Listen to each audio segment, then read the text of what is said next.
talking? What were you talking about? I'm just joining in.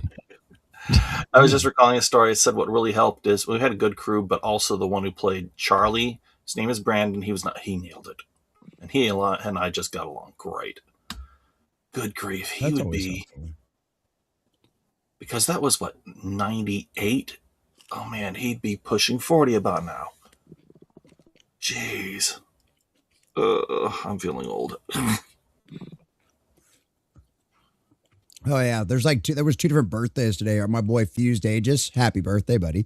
If he's still out there in the chat, which I'm sure he's not, but Fused, and then another guy I followed on Twitter, and Fused rated him.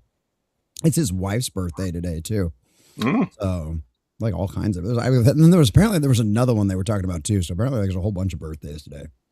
Fucking wild. You say it's birthday. Oh shit! I gotta go grab a candle. I'll be right back. Okay. A can of what? What the hell did he forget? Candle. Oh, a candle. You gonna do like a candle vigil for us while we're doing this? I don't know what the fuck he's going on. Let him. Oh, but now that he's gone, I did make an animated version of the thumbnail of him and I dancing. I didn't say what it was earlier. I just said I made one. Not asking. I wish it was longer. I might have. That would have been fun for like the intro. I should have made a couple of them, but it's okay. It didn't do anything to you, but it's pretty funny. Because I just said the two of us, so yeah, that'll be entertaining. Just the two of us. We can make it if we try. Oh shit! You know what? I forgot to put this in. Damn it! I forgot to put this in the Discord. Gryffen, tell a funny story for a minute. I'll tell you what. One of the best Christmas presents I ever gave. Okay, can't honestly say this. No, it's good grief. This not quite. Anyway, eldest sister. She's married. This has been well over a decade ago because Steven's about ready to graduate from college and get married. I know, boring, but you gotta understand. Steven was 7 at a time during Christmas, and a typical boy, rambunctious, precocious, loves his toy guns. I was working at the Sears at the time, and it was the toys and Christmas department. They merged stuff back then. This back when Sears was actually kind of decent. But since it was Christmas time, they actually brought in a lot of toys. So I'd planned well. So when he breaks open his Christmas gift from me, it is a Nerf gun. Not just any, it's a Nerf revolver. Actual shit, 6 shots, bang, bang, bang, bang, bang. Really cool, easy to handle. The darts, they're mostly said they're the flat end, so they can't actually stick. They can travel about 50 feet. So he opens up, yay! It's all happy, and I can see my sister, oldest sister, we'll just call her G. She looks at it and she face pales, rolls her eyes a little bit, and you can just see the Sevy side. But she didn't know what I knew. So 10 minutes later, it's her present. I'm going to leave out one detail until she starts unwrapping it. And when she unwraps it, at first she's got this look of confusion and what on her face, because her present is the exact same Nerf revolver gun. Here's the detail. She and I used to play paintball back in college. Nice. So yeah, she puzzles, and then all of a sudden, I wish I had it recorded, because slowly but surely her eyes light up and she gets this huge devilish grin, and little Steven gulped. And it was arsenal. So that's another thing. I made sure he had blue darts, she had red, and I actually gave her an extra package of darts. You gotta admit, that's a good gift. I started buying the darts that whistle when they fly through the air because it adds a little bit more psychological impact. Oh, yeah. Oh, that's horrifying. That would be absolutely horrifying. Later, I might have to run down and grab my steampunk modified Nerf 6-shooter. Cool. What? That does sound really cool. Well, boys and girls, ladies and gentlemen, I have no idea who's watching anywhere out there. But I guess we'll just go ahead and get started, because this is kind of a thrown together last minute. Everybody's sick. Everybody's dead. No, nobody's dead. But lots of people are sick and feeling like they're dying. And so it's just going to be the boys tonight. I apologize, but you can pay to see the girls. We've got plenty of things for those kind of options as well. But I guess because there's nothing else to play and we're not going to do the Firefly. I mean, Handy and Gryffen are here. We're going to do the Firefly intro, even though we're not doing Firefly tonight. We're going to do the Firefly intro anyway. Because why not? And it's Christmas. So why not? And we're not playing Sunker's version. I hope this is the right version. Yeah. Fuck, we'll find out, I guess. I thought I replaced it. We're going to find out. Here we go. Take my love, take my land, take me where I cannot stand. What are you doing? Cool, that is the right version. You can't play that, stupid. It'll get us copyright claimed. Oh.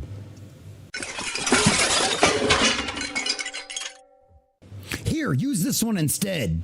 Okay.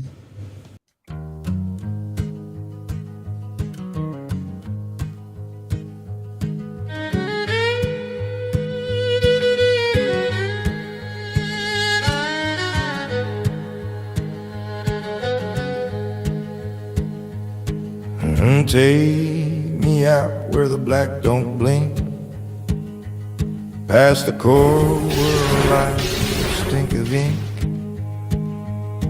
We're a ragged crew on a rusted keel, chasing freedom's ghost with a turn of the wheel. No gov, no chain, no stations call, just the dark and the dark for all. Out in the void where the stars don't care, we drift like smoke on the thin, cold air. 5 souls bound by a wandering vow to live untaxed and to die.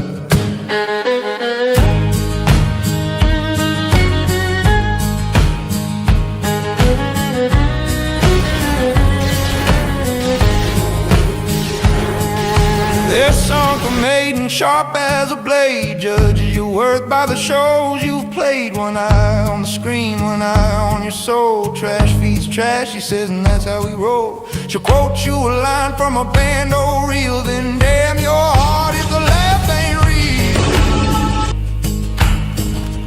Out in the void where the stars don't care,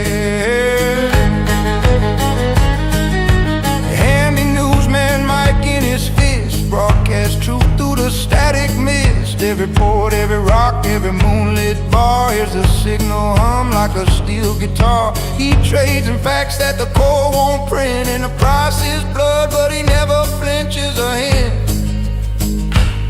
A Mrs. Common Nerd sips tea from a cracked old mug, sneers at the drunks while the sitcom shrugs. She'll mock your flash, then quote every frame, knows the laugh track's fake, but loves it the same. Her scorn's a shield, her comfort's a glow. Hypocrisy's warm in the deep black snow.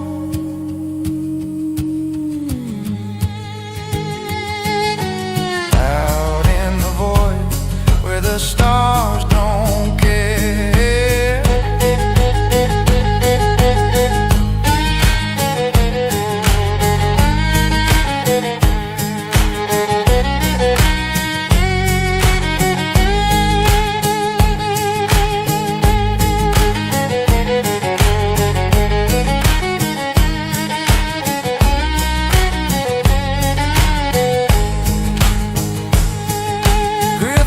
wise on the engine's hum, scores of history under his thumb. He'll weigh your quarrel with a date and a name, then cite a war that ended the same.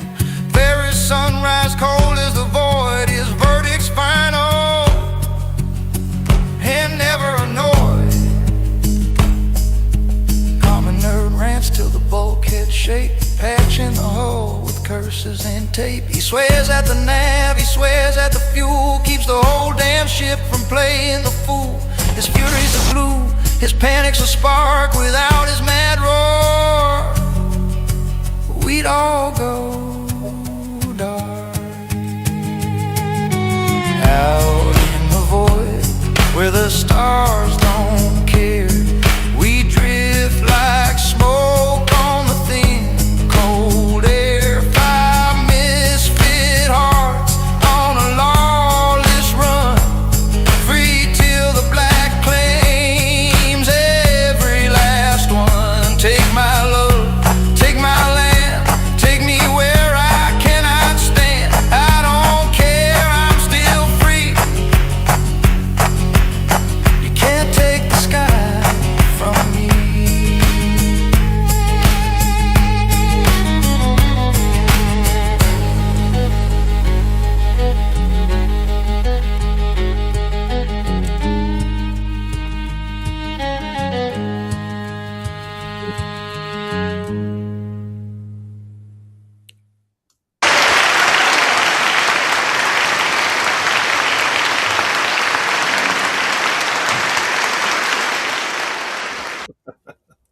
How we doing tonight, boys and girls, ladies and gentlemen? Merry Christmas, everyone, because it is Thursday night. It is It Good?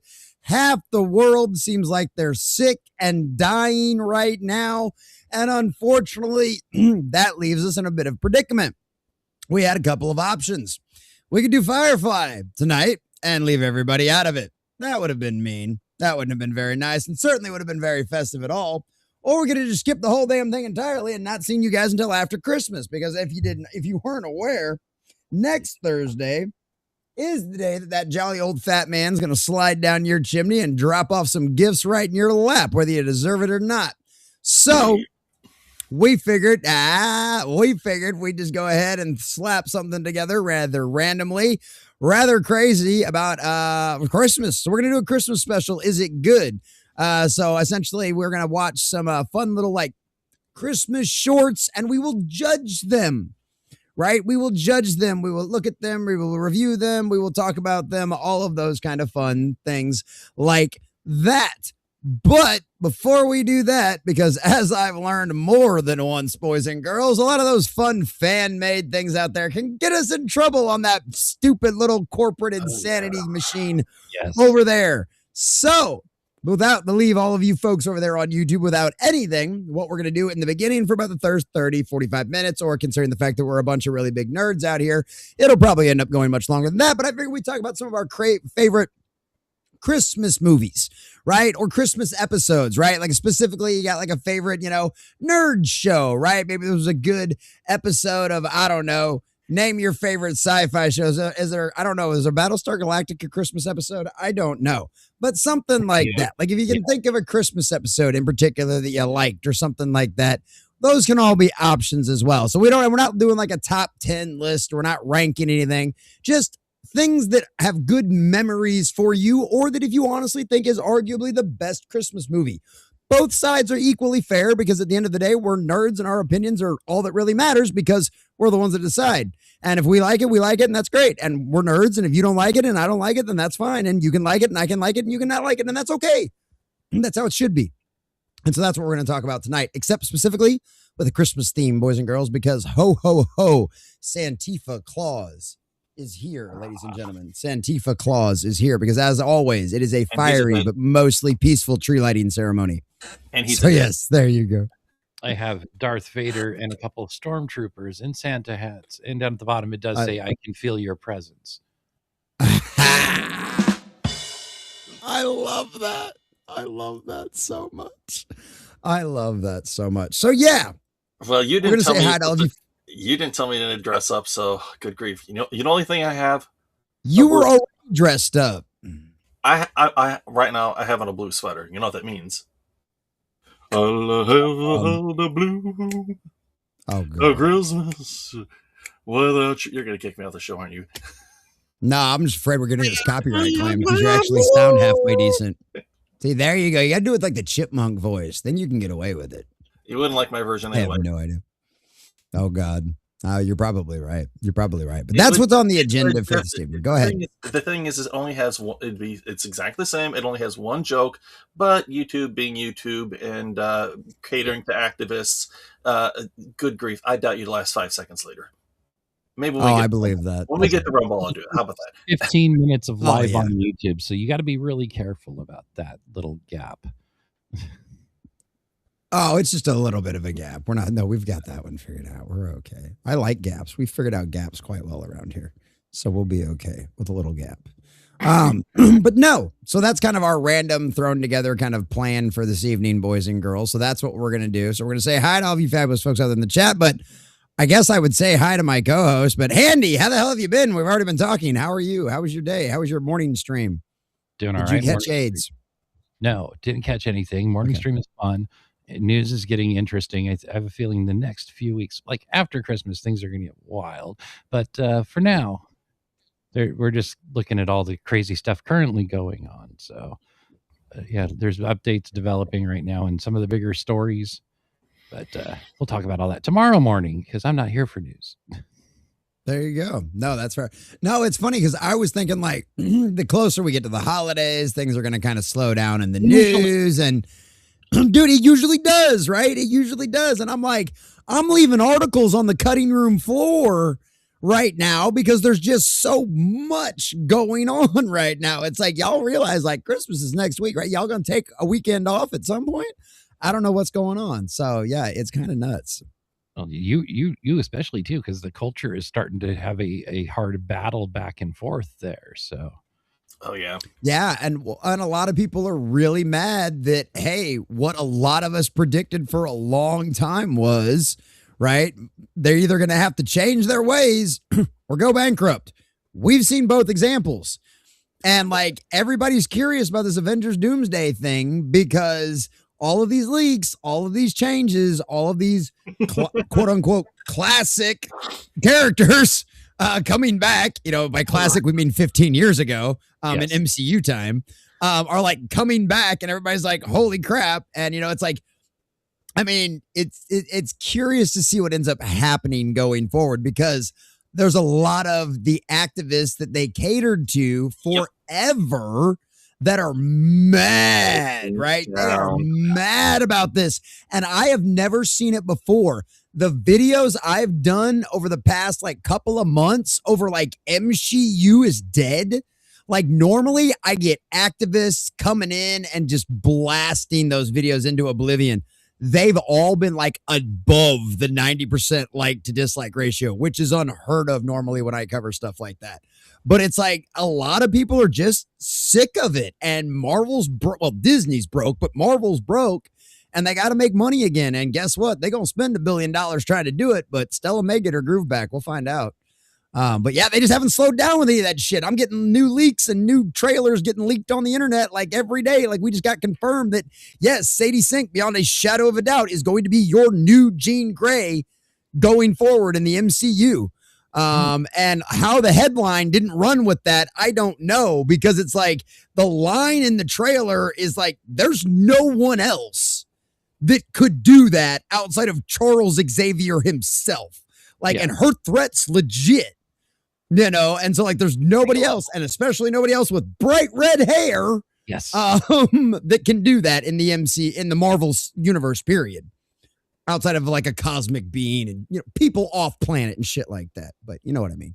Sorry, I'm nerding out for a second. I'm excited for redheads being back in vogue, man. Red hair and massive power, Scarlet Witch, but that's reality bending, and they always give her the purple glow. Right, and we already have Scarlet Witch though too. We already have an established Scarlet Witch. But I think the reset canon is coming on the MCU. It is, but this character is showing up in Spider-Man. Okay. Oh, okay. I gotta go. She's gonna be in Spider-Man. We're going through the facts. Sadie Sink is playing a redhead, and yes, she does have some sort of psionic powers. She threatens Peter for him to forget that he's Spider-Man too. Well, the exact words, I can make more than your friends, meaning like, what if it's not him? But you know, the point is, no. She said it won't be just your friends, right? That forget that you're Spider-Man, right? Yes. So yeah. But the point. Hi, Gryffen. How are you? Go ahead. I was just going to finish up, but here's just simple. You're pointing out a very good fact. Redheads are coming back. And let's be totally honest. They were being exterminated on purpose they even let it slip back in 2022 because they had quote unquote privilege. Yep. Remember, because you remember back in the day, before back on the first one, that was the first video I ever. That was after months of doing, like 2 months of doing videos.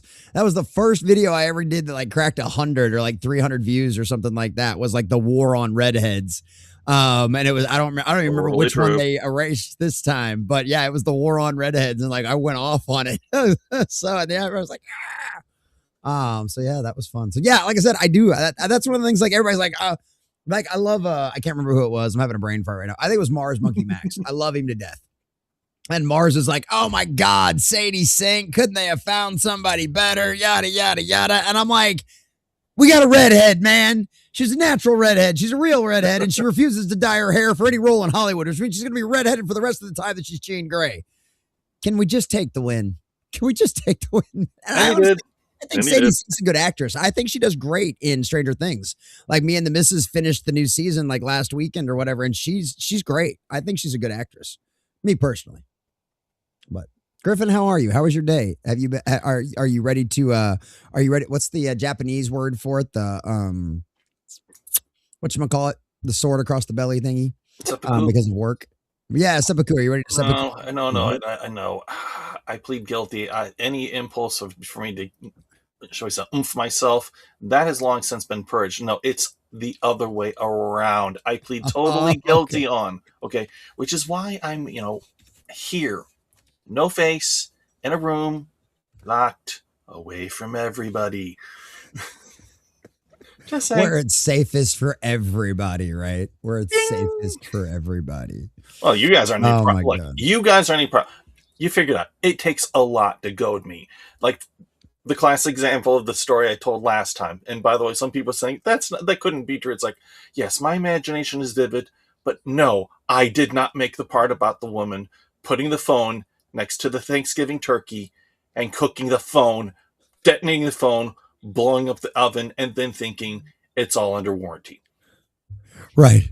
That was my favorite part, that it'd be under warranty. That's just like my favorite part. Like I could get calling to go, look, there's probably no chance that there's anything you guys can do, but just for the sake of me double checking, right?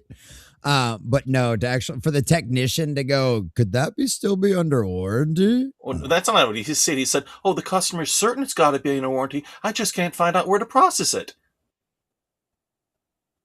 There's no. Now you understand. What? Sorry, Andy. No turkey explosion drop-down menu. Well, look, I've discussed the customer, but if they called and said, "Hey, look, I did something," of God. Here's the thing. I could understand. You see, they're cooking the turkey. They're giving sauce to the turkey. They're giving sauce to themselves. They're giving more sauce to themselves. Okay, I understand that. All right, people do dumb stuff. We'll leave it there. So it's been a Merry Christmas season for you already, is what you're trying to say, Gryffen. That's what you're trying to say. Well, the crew, like I said, got a good crew. We cracked a bunch of dumb jokes. That always helps. That makes it easier. All right. We're going to jump into all of our favorite Christmas media here in a little bit. But we're going to say hi to all of you fabulous folks out there in the chat, boys and girls. And we don't need to worry about the whole Rumble breaking off thing, because we're going to be over on YouTube for a little while talking about all this stuff before Handy has all of these wonderful. Actually, dude, we might have to watch that Dragon Ball Z one you sent me earlier. Dude, that thing is hilarious. If that's well received, there's a second one that is 2 parts long, which is even better. Ooh. Yeah, so that'll be the kind of fun stuff we go check out over there on Rumble. Yeah, okay, yeah, that's the kind of stuff for 10 minutes, so it's better. So I just gave you the tease earlier. Kinky. Ooh. Yeah. Oh, yeah. That's the way we like it. That's the way we like it. It works out nicely. And I know there was a bunch of fabulous folks over on Rumble early on, because this eccentric came in super early. Another one of our fine channel members. And then Sauron's Movies rated us as well. And boys and girls, this eccentric is a member of the Nerd Herd, boys and girls. And as you can see, there's a lovely little ticker down there at the bottom, boys and girls. We are doing a big membership push in the month of December. This has been Common Nerd's full-time job for the last 3 years. And the last couple of months have been the first time it's ever actually been like tight where we couldn't make certain bills. So we are really trying to hit that 100 member goal out there and sustain that going forward. So if you are not already a member of the Nerd Herd, please consider becoming a member of the Nerd Herd, boys and girls. We have already showed a little preview of some fun stuff that we are working on behind the scenes. We're not just going to be criticizing stories. We're also working on our own. And so we showed off some of that stuff on Rumble Premium Time. If you're already a member over there on YouTube, you could see a little preview of one of the characters for that as well. And not even one of the final versions, actually. But hey, you see where how the process goes. So, but yes, if you become a member of the Nerd Herd on any of the platforms out there, you'll be able to see access to stuff like that and then help keep the channel around. We've got a bunch of stuff that ends up being members only content and things like that out there for all of our daily live streams and all that kind of fun stuff. So if you like seeing Common Nerd 7 days a week, live streaming 6 days a week, twice a day, please consider becoming a member of the Nerd Herd, boys and girls. It's $5 less a month depending on what platform you're on. So thank you very much. But shout out to Tulip Magarone. I love that. For the new follow over on Rumble. I love that. Absolutely. Thank you very much. Stay on target. Oh yeah, because we had a bunch of people. I think everybody's still here except for Fused Ages TV, which if you guys see Fused anytime in the next couple of days, wish him a happy birthday. Today was Fused birthday. I can't remember how old he was. I missed the part of his stream where he said how old he was, but I was self-fused earlier. So there you go on that one as well. So yeah, so stay on target. Good to see you, buddy. Good to see you. Fantastic, sarcastic. So no Firefly, nobody, sadly, because we didn't want to watch an episode without the girls here. You know what I mean? It wouldn't have been fair. So we will catch up and we will get in on that with After Firefly and depending on how all the schedule stuff works out with Handy, we'll either have Handy or we'll have Tiny back for that one. I know Tiny had a really good time with that as well. We had a great time with Tiny. I always have a great time with Tiny. Her and I had a blast in Vegas. My foot still hurts every time I think about it. So yeah, I wish we'll be back for that one right after the holidays. So. Oh, you will? Okay, perfect. Well, maybe we'll have her on anyway too. She's celebrating Hanukkah right now. She's really gotten back into her faith, so I think that's really cool. Cool. Let's see here. What else we got here?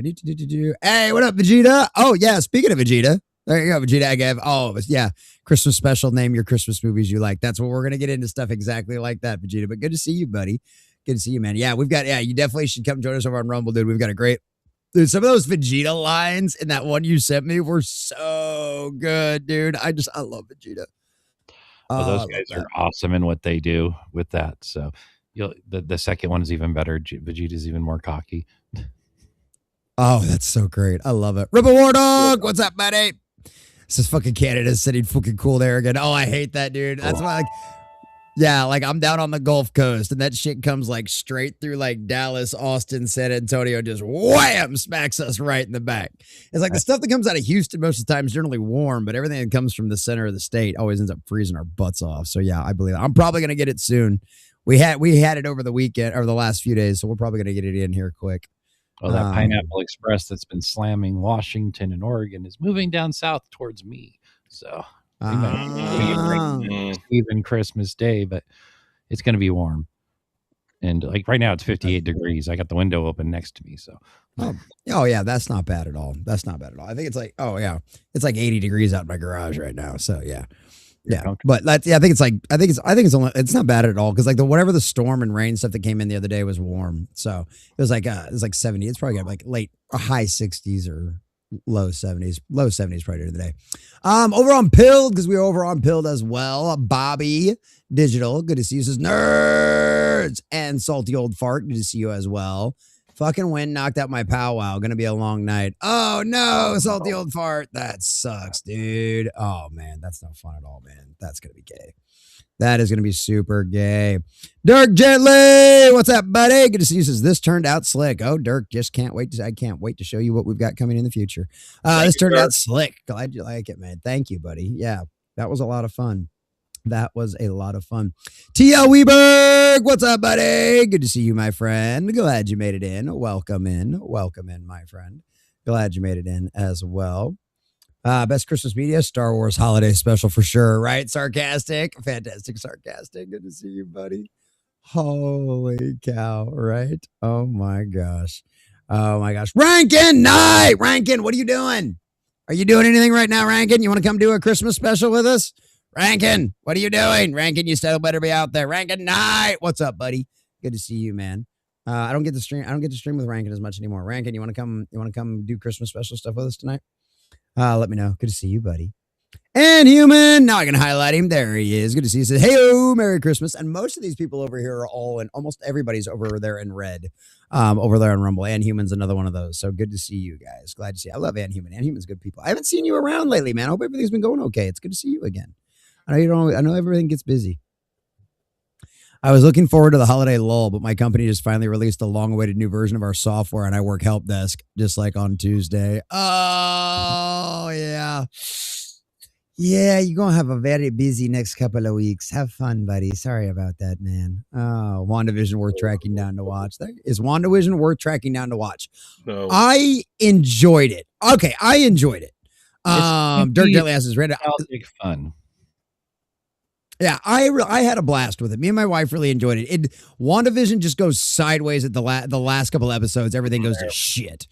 Like it's really when everything goes sideways. But because I loved the idea. I loved the whole television thing, jumping through the eras. I loved all of that. And it just the ending is horrible. Yeah, I mean, I'd almost tell you to watch it just so you could go, yeah, that's great, and then the ending sucked. So you can suffer with the rest of us. But I mean, like I said, I would still say it's worth the watch, even though the ending sucks. Because getting to see Wanda and Vision together for so much. I mean, those two have absolutely amazing chemistry. Mm-hmm. Yeah, their chemistry is phenomenal. The jokes between the two land, like everything up until it hits like the real world is great as far as I'm concerned. So yeah. So like I said, I would say yes, especially if though a related question. I honestly, do you think that the premise was written by somebody else other than the writer? I think so. I am certain that somebody came up with the premise, they grabbed it, and they, as Gary from Nerderotic says, they cast it. Because the person, I'm blanking on her name. And she admits she barely read any Marvel. Not just that she didn't know who Mephisto was, though she dropped two different references into. She only read 2 comics with with Wanda in them. 2. Yeah. Well, that whole thing. I think what happened with that one is there was a really great premise. Mm-hmm. It was set up, worked out, idealized by somebody who was a Marvel fan, right? Mm-hmm. But diversity time. Well, you can't do this. We got to have somebody else for the showrunner. We got to have somebody else to lead the writers' room. You're white, man. You can't do this. Oh wait, you're a comic book fan. Oh no. Kevin Feige's master doesn't like that. So that got yanked and put to shit and everything else. So yeah, I would blame all of, and actually we all know that from Kevin Feige. Kevin Feige flat out admitted the fact that the reason why we didn't anyway was because of diversity, inclusion, and equity nonsense. Yeah. Wham and power bullshit. So once again, fuck Kevin Feige. He'd like that though. So yeah. He probably would. That's okay. Go ahead. In my opinion, that series falls absolutely flat when they introduced the spinoff, well before its time. Agatha All Along song. Oh, yeah. Hey, thank you, Hammer Mill. Appreciate that, buddy. Yeah, that's fair. That's totally fair. Yeah. As soon as that comes in, because it's like, it screwed everything up. Holy cow. Sassy! What's up, sister? Good to see you. 6321. Good to see you, Sassy. Glad you made it in. Let's see who. Animation Overload! I know he couldn't hang out for very long. Says, hail all, can't stay, Merry Christmas. Animation Overload's a run-by liker. He runs by, smacks the like button, and leaves. That's what he likes to do. And I appreciate that. I can respect that. That is a respectable thing to do. I can respect that. I will take a run-by likey. EBT! Tied FFO. Fuck around and find out. The Robobot. I saw the Scaly Wold Sog Dog. Faulty Star Silver row off your boat. There you go. He probably was. There you go. I love that everybody has such a fun time with the bot. I love that so much. Good to see you, buddy. Glad you made it in. Sadex 2112. What's up, buddy? Good to see you, Sadex. Another one of our fine channel members of the Nerd Herd. One of our herd members. Member of the herd. I have some turkeys, but I don't give them any sauce. That's fair. What? Amber Herd members? You're gonna kick me out. Oh God. Oh no no no no no no no no no no no. Just take a dump in I that don't idea. have. Yeah, I was gonna say I don't have to kick you out. I just give you a sad trombone. I have buttons for you. I am well prepared, Gryffen. We've been doing this for a while. I did say horrible, terrible things. I just miss your paragraph comments on my videos. That's what I miss. Sorry. Cassius on Rumble says, "Hey, handy crew and the common nerd. To see y'all. Merry Christmas, Merry Christmas, Cass. Merry Christmas, another fine member of the nerd herd. Just sunflower seeds and chicken feed. Hey, nothing wrong with that." Remember the month of December. That's right, and human. It's been seasonably warm in Houston. Yeah, dude, it has been a while. Yeah, 60s over Christmas. It probably will be. The first year I was down here, it was cold enough to snow on Christmas Day. We got a very light dusting in like 2011. And then the next day it was like 73 degrees and we were at the beach. So yeah, welcome to the world. T.O. Wilberg, there you go. There we go. Now I can highlight him. All right, let's make sure we don't miss anybody. Cass, Wellberg, Cass. Dirk Gently says the whole opening song and video was like I was talking about. Winter came back here. It was 40 degrees plus, and now it's blizzard, snow, and 10 below and chill. Oh, and chill. Oh, gosh. Oh, no, thank you. No, thank you. I moved this far south for a reason. Cool. I still want to watch it. Awesome, Dirk. Awesome. Good. Glad you still want to watch it then. Yeah, like I said, I totally make it worth it. And yeah, the emojis, your emojis should work, boys and girls. If you're a member, if you're anybody over on one of the places with fun little dancing emojis, except for Pilled. Unfortunately, I can't. Pilled doesn't tie into Stream Ninja for this as far as I know yet. But yeah, all your dancing emojis work. So there's lots of fun emojis out there, boys and girls.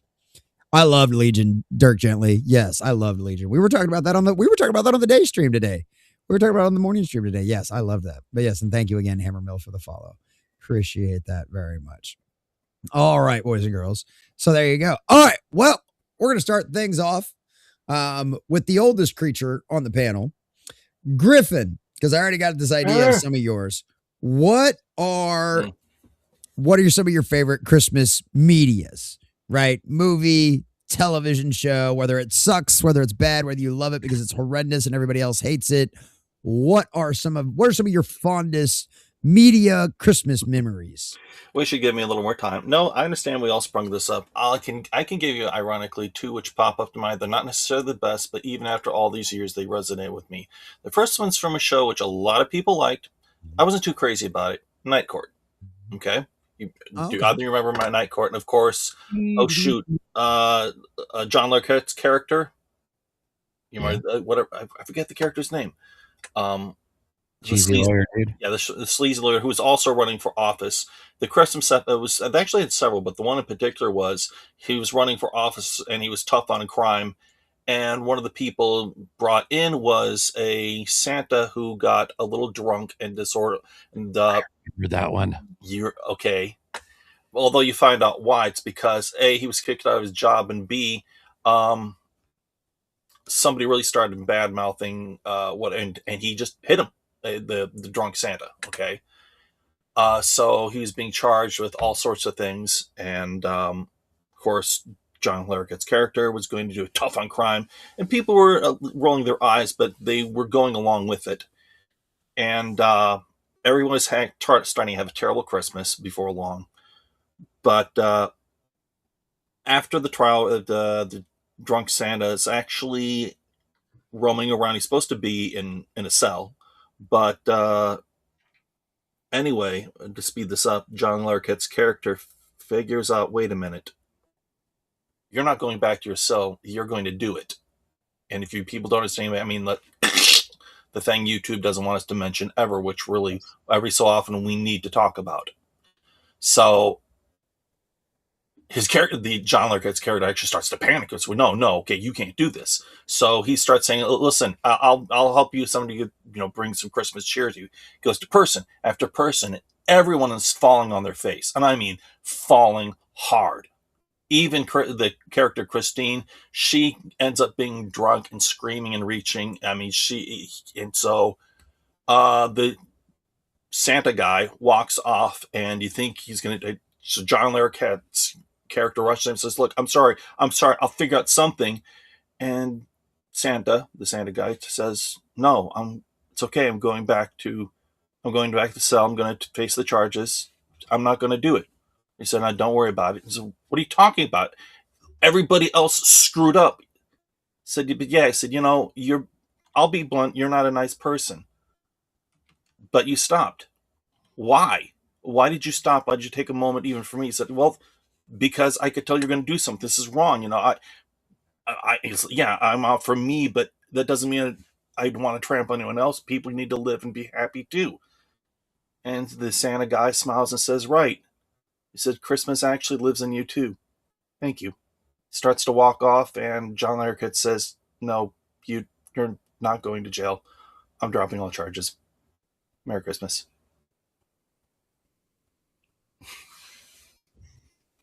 It's stuff like that. It doesn't have to be the great and momentous. And that one always hit me good. You're muted. You're muted again. You were just being very expressive for a minute. That's weird. Go on. You were saying. No, that's weird. Can't hear it? We can hear you now. We can hear you now. Yeah. That was weird. I don't know what happened with that one. That would have been a rumble glitch. But no, it's one of those things. No, Night Court was great.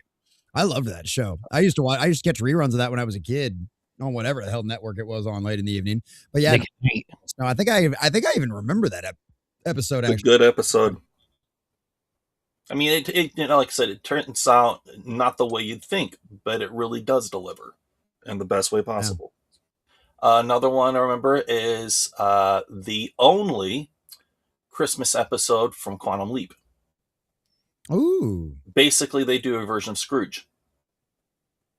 Because it's in 1962, it's I think the character's name is even Mr. Worth. Your late 30s, rich businessman. He's going to shut down everything. He's even going to shut down the local Salvation Army Center. I mean, the guy is pretty much ruthless. And a fun twist, it starts off to begin with, is because there's two of them. Mr. Worth knows that there's going to be a protest led by Captain Downey from the Salvation Army. If you know about them, they always have their strata. So he doesn't even want to bother with them. And this group comes in, and they start playing, and Mr. Worth turns and faces the tallest, oldest, ugliest guy, and he just dismisses him. I don't care who you are, Captain Downey, and you hear, who are you talking to? I'm Captain Downey. And it is a beautiful 30-year-old redhead.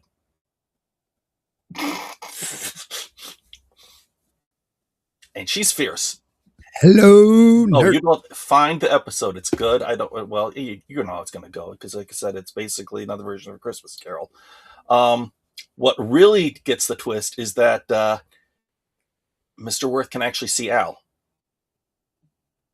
Because when he starts to sass off and he says, what are you going to do? Whatever. He turns and walks away, and Alex just snorts and says, yeah, you do it because you're a grouch. And Mr. Worth turns around and glares at him and says, what'd you just say? So, yeah, they eventually screw it. And you find out, just like the character of Ebenezer Scrooge, not everything is so cut and dried. It came from a poor family. You don't know what happened to the dad. Mom gave everything, and as even Mr. Worth describes, she died on the floor scrubbing somebody else's floor. Just worked herself to death. Yeah. I mean, once you get to it, it's pretty tragic. And Al plays the Ghost of Christmas Future, which gives one of the best lines. They show what happens in the future, where they play the news clip that his stock's lost, and say, hey, and the next one, 63 to 14. He says, that's impossible. And Al screams, what are you talking about? The next one is fair and square. Yeah, I had to see it. But it's a good one. They even have, spoiler a little bit, if you could forgive me. After Mr. Worth is starting to, has changed, and he wants to turn things around, there's a heavenly star shows down this beam from heaven to the Salvation Army mission. And do you see that? Yes, I do. No, it's a sign. So he walks in, and Sam and Al are talking, and Sam says, that was great. I didn't know you'd put that star there. What star? And all of a sudden, everything gets bright.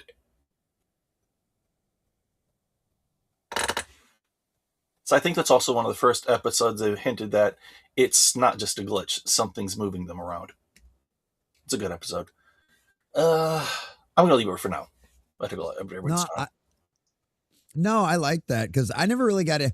I only ever saw like a couple episodes of Quantum Leap when I was a kid. And it was just something that I don't know, for something that like I didn't like something about it. So I never really watched it, but I probably enjoy it a little bit more as an adult now. But that sounds like a really, really cool episode. I like the idea of that a lot. I love a good Christmas episode.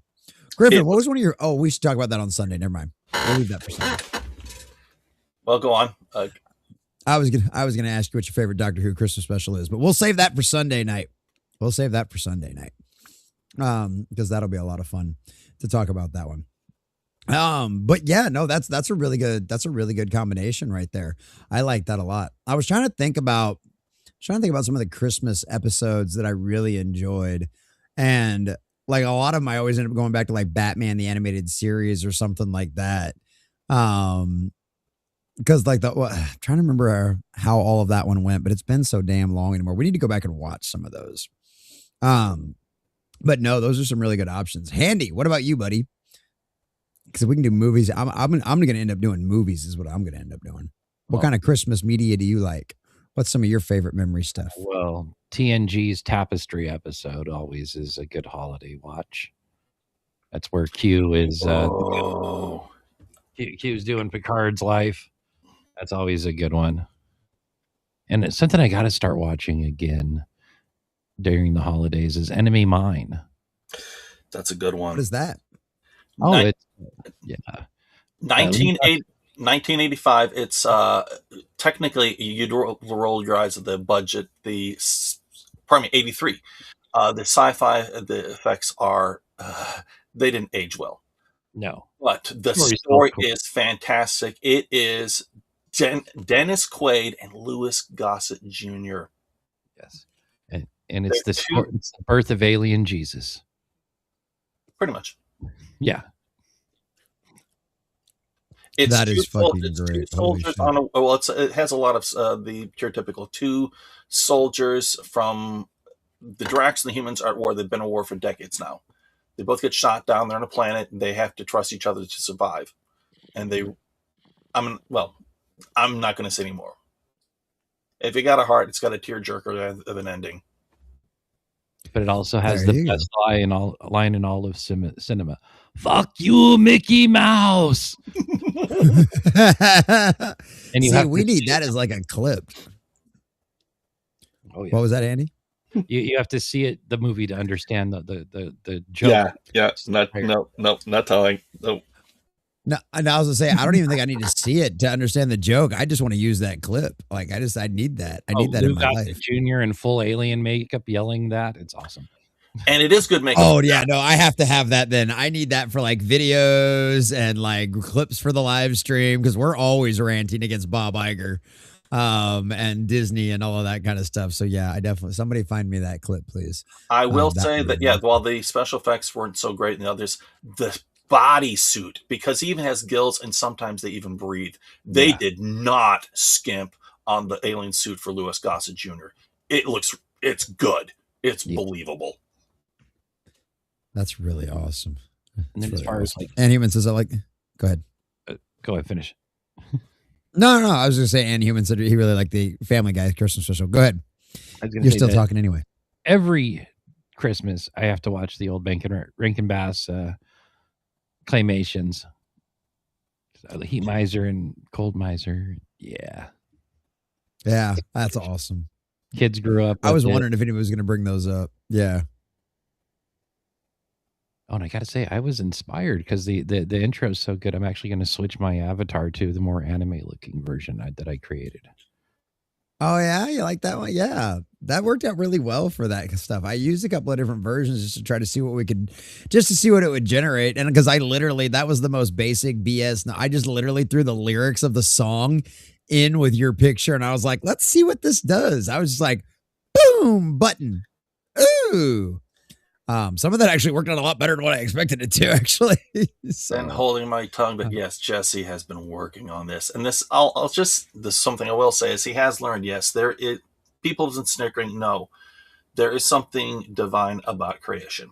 There really is. When you really get into it, you're realizing, wow, there's something more. What? What is it, Andy? Reading and humans comment. That's my sex bot. No, that's my sex bot. It's Sony. Oh, dear. That's all. That is great. No, what was some of your favorite Rankin and Bass ones then? Because I mean, I grew up with like the basic ones, right? I grew up with Santa or Snow, Frosty the Snowman, Rudolph the Red-Nosed Reindeer, and stuff like that. Because like those are the only ones that were really ever played in like Missouri and like in the Kansas City area on like the local stations. Like I know some people like in other places like they played like the New Year's Baby one and stuff like that, but that's not those ones never played in our area. In California, we got them all. So the Year Without a Christmas, the New Year's one, all of them. I got to watch them all every year because they were just on TV. My grandmother also had cable, and we were usually at her house for Christmas. So, yeah, all of them. But that whole era of weird animation is just awesome. From Wizards from Canada, heavy metal, and all the claymation stuff.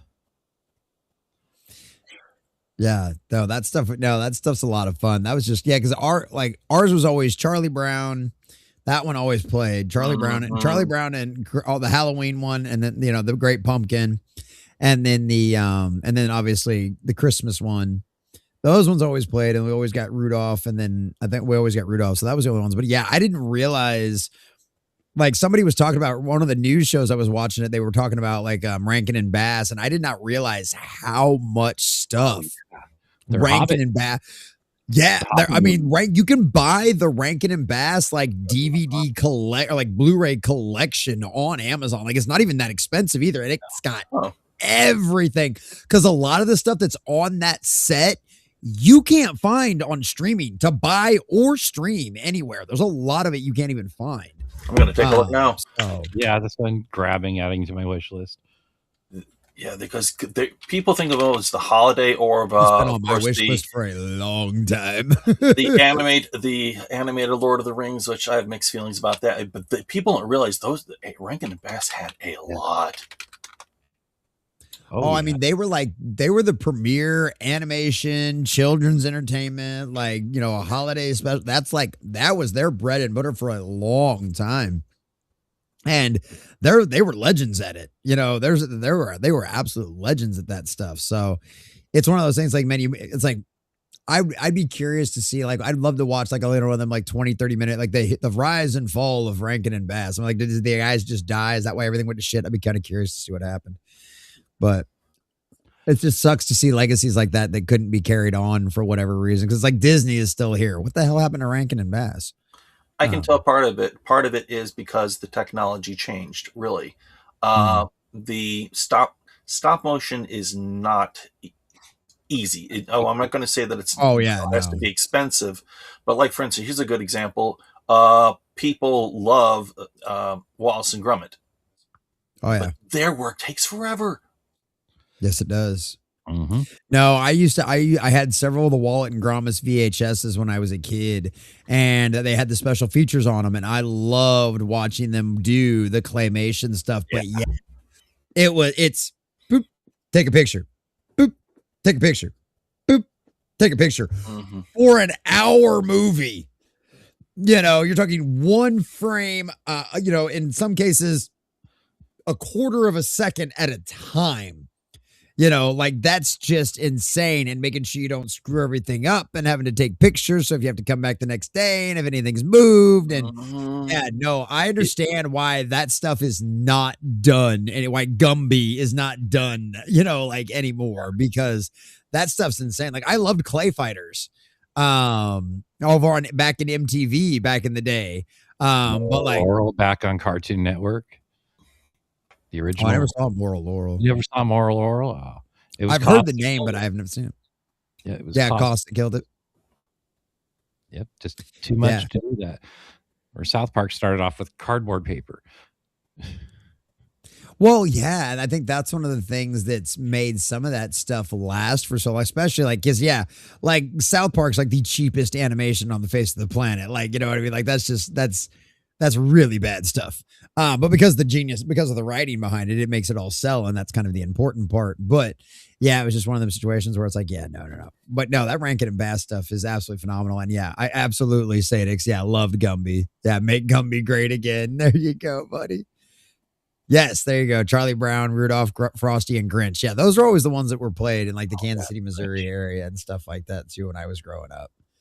What's up, Mohammed? Good to see you, buddy. Good to see you. Ramsey says, I don't get my children this Christmas. I should have them for a week after big Christmas celebration. Then all the shows. I have the whole week off. Nothing but fun. Well, there you go, Ramsey. That's your Christmas. I hope you and the kids have a great time, Ramsey. Absolutely. If it helps, that's my awesome. family's not having our Christmas till the 28th. Yeah, 28th. We just can't make it. Everybody's working. Gail's got my oldest sister's got a case. I'm doing my job. My brother can't get off. That's just how it goes. Life is life. Yep. Well, and it's harder when you get older and everybody else too, because it's like everybody's got families and everybody's working and busy and like everything's. I swear, it seems like the world is more insane than what it was. And I don't even mean that because I was always around my grandparents, right? So I was raised with my grandparents, so I was always around an older generation. And I swear they were not as busy as what we all are now. It really does not feel like they were. There was always just more time, it seems like, to do stuff back then. So I don't know. I think things are speeding up, and there is more on people's plates now than ever before too, in a lot of cases. Well, then again, too, we also, like my grandfather, he was an insane worker. He'd get up at 3 a.m, get up, go work for a couple hours, come home, eat breakfast, go back to work a few more hours, come home for lunch, and then go back and come home usually about 6 o'clock for dinner. And just rinse, repeat. And he'd go in on Saturdays and Sundays to work on his own projects. But Wow.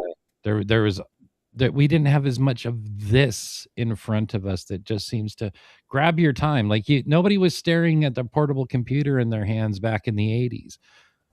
Yeah. It sucks a lot true. of time. You can sit there for an hour just doom scrolling. Yeah.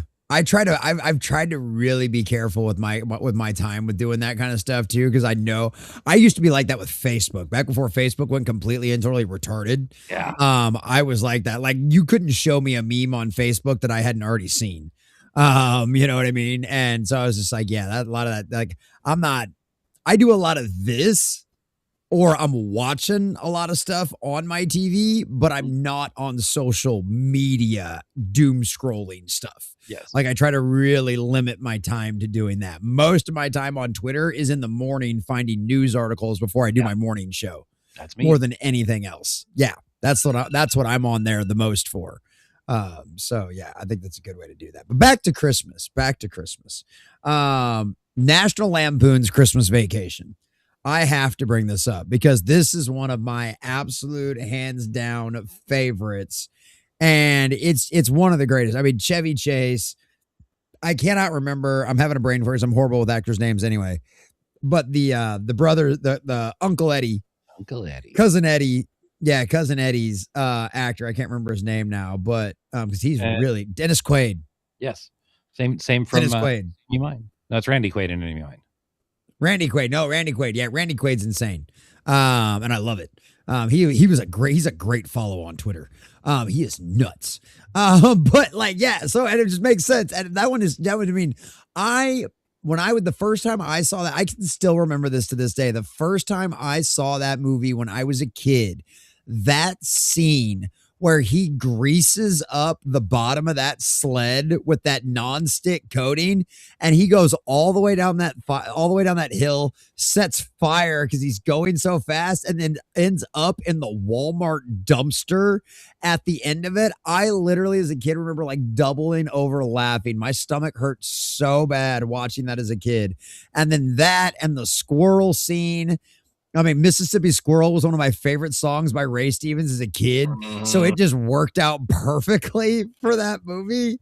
Like, oh my God. It was just, oh God, that one is just one of my favorites. Shitter's Full. I mean, kidnapping your boss, having Cousin Eddie kidnap your boss. Like, the SWAT team come in at the end, kicking in all the windows. Like, my God, I love that movie so much. That one is just such a blast. Yeah, no. Oh, and it's got a lot of good ones. Oh yeah, absolutely. Oh yeah, the other Quaid, the good Quaid, Randy. Thank you. I think Muhammad mentioned, which is a surprisingly good one, the X-Men animated series had a Christmas episode. Is that the one? Is that the one with I don't remember. Oh yeah, the Superman one. Go ahead, tell me. Remind me of that one, Gryffen. Short version is the short version is Jubilee gives her presents to the Morlocks. Okay. Yeah, I do remember that one. That is a good one. That is a very good one. You're right. That is a very good one. Gracias, Feliz Navidad. Mars Monkey Max. Oh, it's Mars. Oh, Feliz Navidad indeed. Good to see you, Mars Monkey Max. Good to see you, buddy. Ramsey says I'm still a diehard kind of guy. I don't even care enough to engage in that conversation.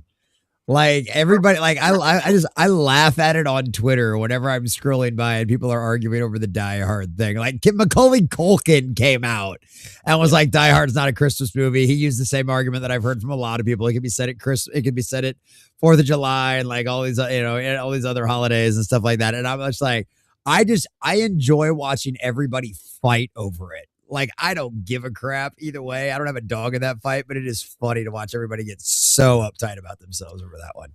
That's what disgusts me, people getting, I'll say, my take, yes, it is. I'm not going to go tooth and claw over. If somebody is so adamant about the other way, I'm just going to smile, wish them happy Hanukkah, and, then go on. But no, there is, you guys will understand this. Somebody else pointed out, and this first they pointed, I'm like, you're right, because look, you've worked in the military, Handy. I plead guilty. Don't know much about you. I've worked in corporate for close to 2 decades. Actually, no, now including all this, more than 2 decades. Let me tell you something. There is no way you're going to get that many people, especially that many high-ranking people, to stay late. They're not going to stay for New Year's. They'll do it for some kind of sales. But no, I mean, I would go through the details. Like, you're right. None of that. It's not a big part, but the movie cannot take place as it is unless it took place on Christmas. Sorry. That's fair. And human, this does not surprise me in the least for some reason. I found out today that I might be my family's cousin Eddie. I have seen your memes. That doesn't surprise me at all, buddy. That does not surprise me at all. Yeah, I keep in my mic stand. That's a which one? And Human's Avatar is the latest. Oh, is that Human's Avatar? Oh, I did not realize that. That's awesome. I love that. My dad let me see Blazing Saddles for the first time during Christmas break. I still associate it with Christmas. Hey, I can respect that. Yeah. I can respect that. I mean, like, that's one of the things, like, I think Batman Returns, I think you could argue that was a Christmas movie.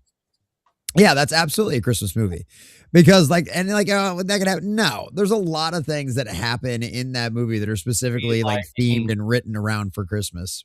Go ahead. What is that, Handy? The tree lighting, everything. Yeah. But also the message, it doesn't have to, about the difference between forgiveness, redemption, giving of yourself. The real argument is Die Hard a Christmas movie? Is Nightmare Before Christmas a Halloween or a Christmas movie? Both. Yes.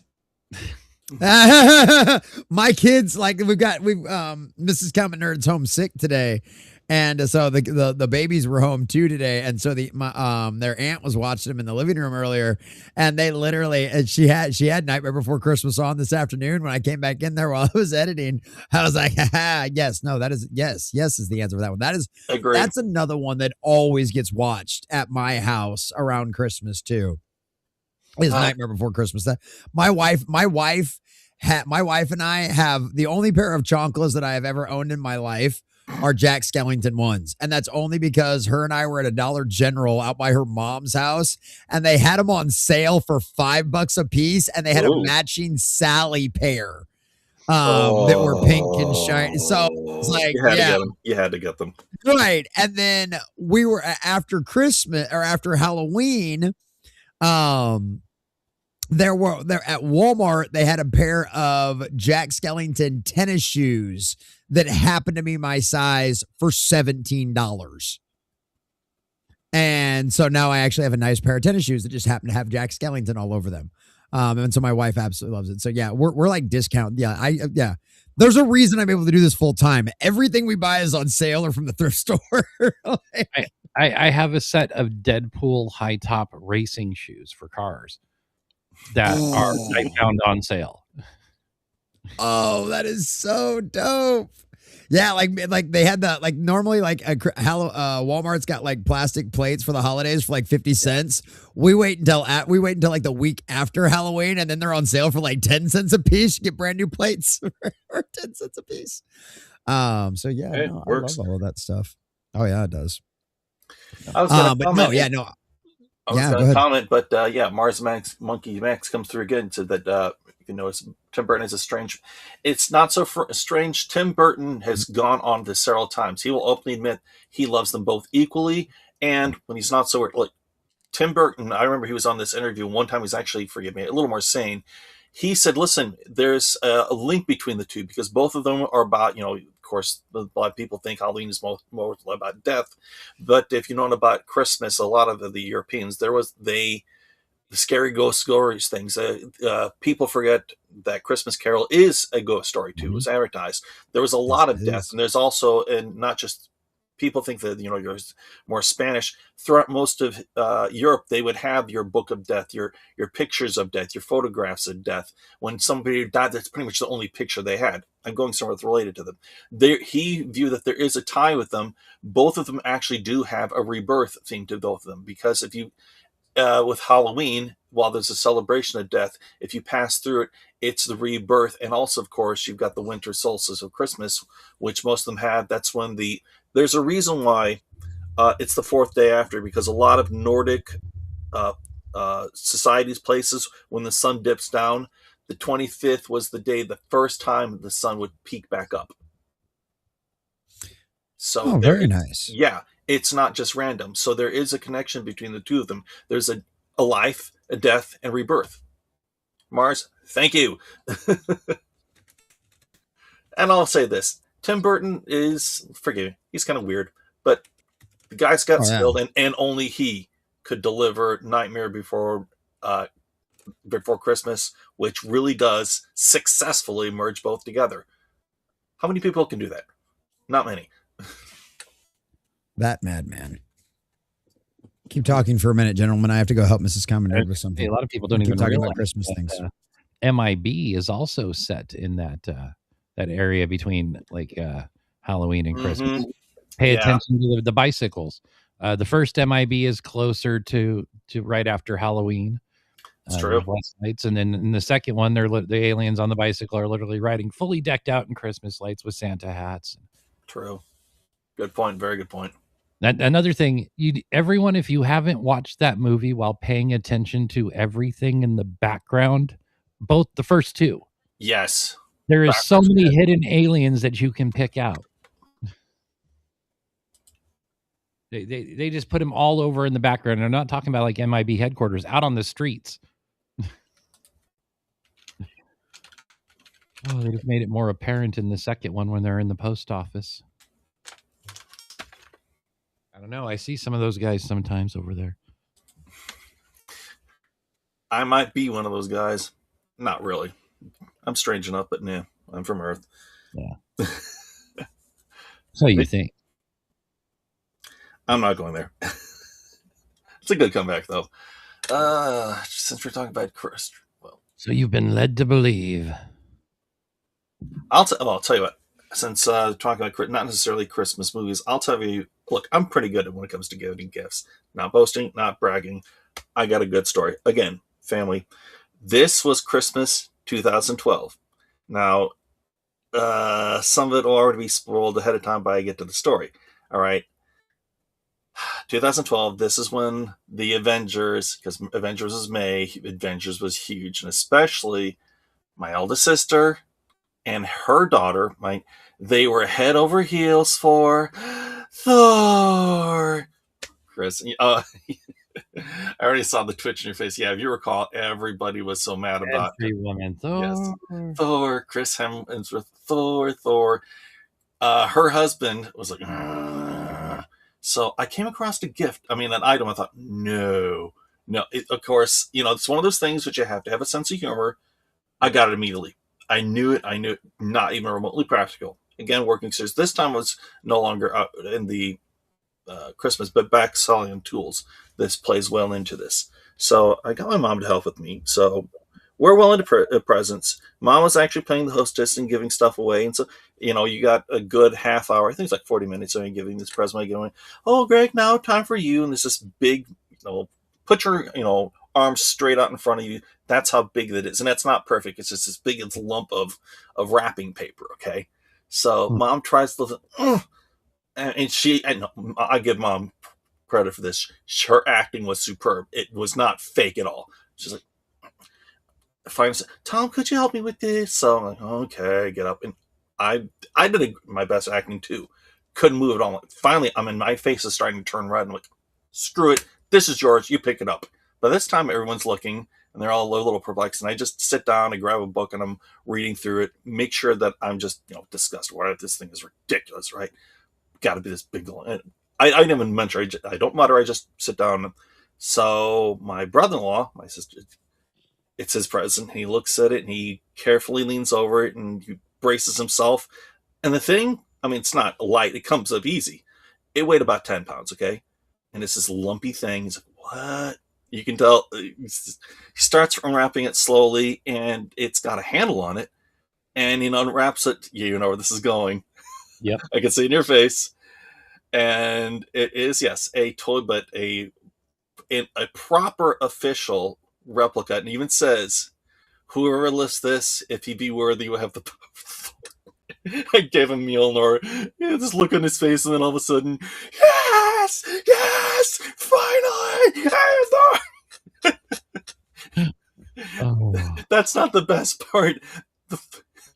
He, my sister, his daughter, his son, before long, they're all fighting. They fought over that hammer for the next 2 days. And the crowning touch when they drove away, his daughter and my niece, because they packed everything, I watched her leave, and she's sweetly, walking to the car with her hands behind her and swinging from the back. We, close hammer. They fought over that thing for years. I do have a hammer story, but I gave my daughter a Harley Quinn inflatable hammer. Oh, that's good. And she unwrapped it and realized what it was, and we blew it up. She grabbed it in her hand and she looked at it, and she looked at her 2 older brothers sitting over there and went, "Ooh, brother bopper, whop!" Yep. Brother bopper right on the spot. Yes, love it.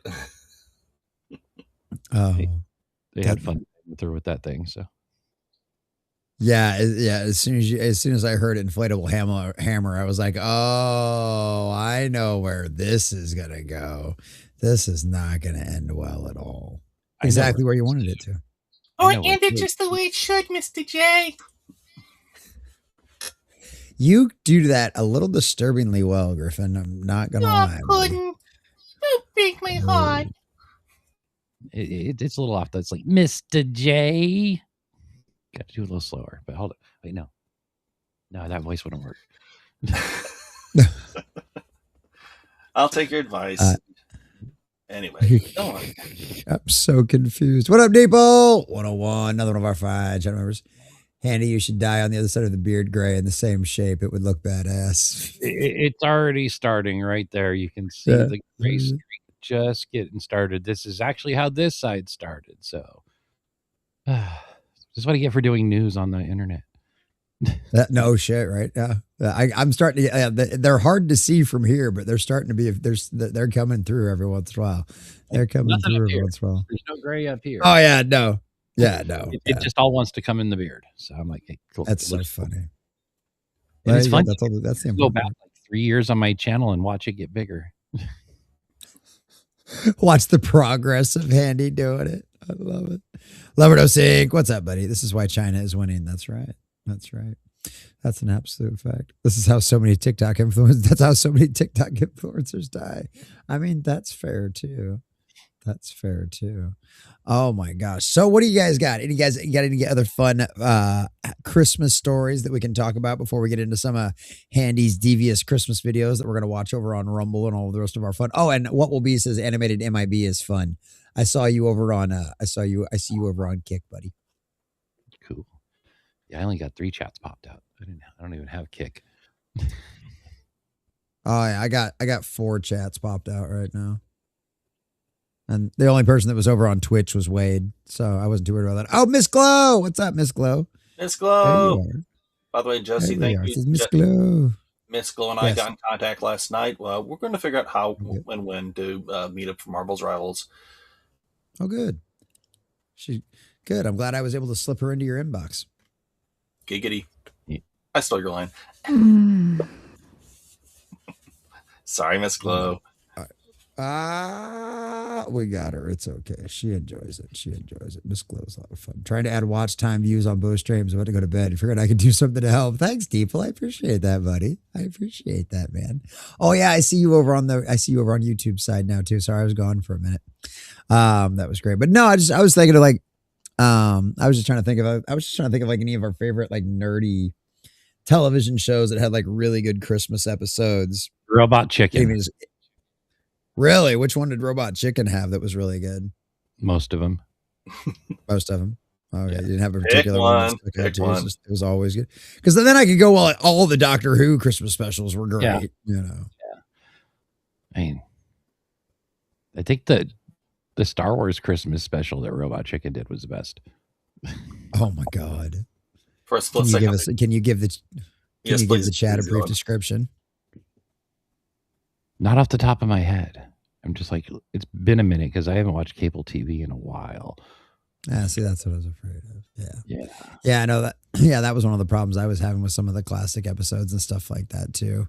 Because I know they've had a few of them. Like the Supernatural did a few good ones. They had some fun ones. I think they even did a Krampus episode one time, if I remember correctly. Although, favorite Doctor Who Christmas for me would be the exploding plastic Santas. Because I'm not going to be here on Sunday. That's true. You're not going to be here. Which one was the exploding? Oh, the first one with Eccleston. Yeah. Or no, Tennant. Yeah. Were they exploding Santas with Tennant? I believe so. Were you talking about the one? No, I'm thinking of the mannequins. You're right. No, I think exploding. No. Yeah, I'm thinking of the mannequins first. The instruments and the they've got the blaster stuff. Yeah, that was Tennant. You're right. That was Tennant.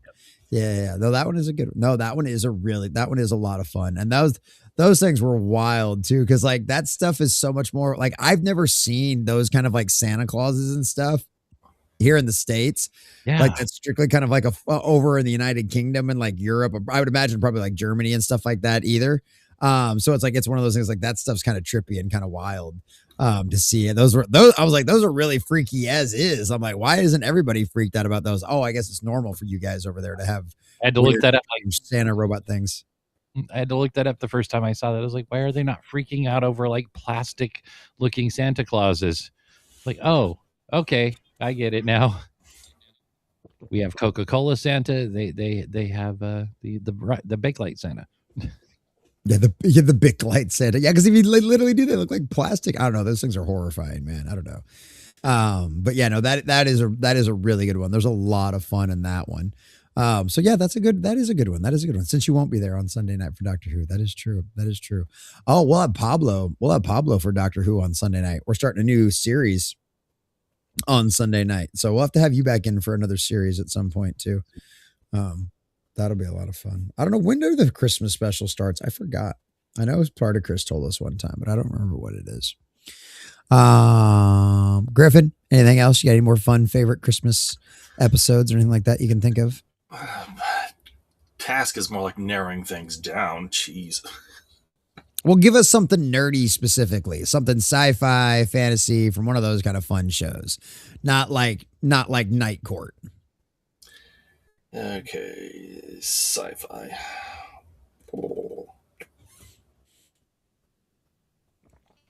Sadix says Empire on Ice had a catchy song. Oh, there you go. Yeah, there you go. Yeah, Mars agrees with you. He liked the Star Wars Robot Chicken one was awesome. See, there you go. And Deeple's starting to fight. Die Hard is not a Christmas movie. Here it goes. I'm not fighting. I'm not going to fight. It's not worth it. Yeah, it doesn't work around here. It doesn't work around here. I already said that. I was like, I got a dog in that fight. I like watching people fight, but I don't care. Yep. No. Stuck in New York over on the pilled side of the house has donated 777 gold pills. Thank you, Stuck in New York. Appreciate that, my friend.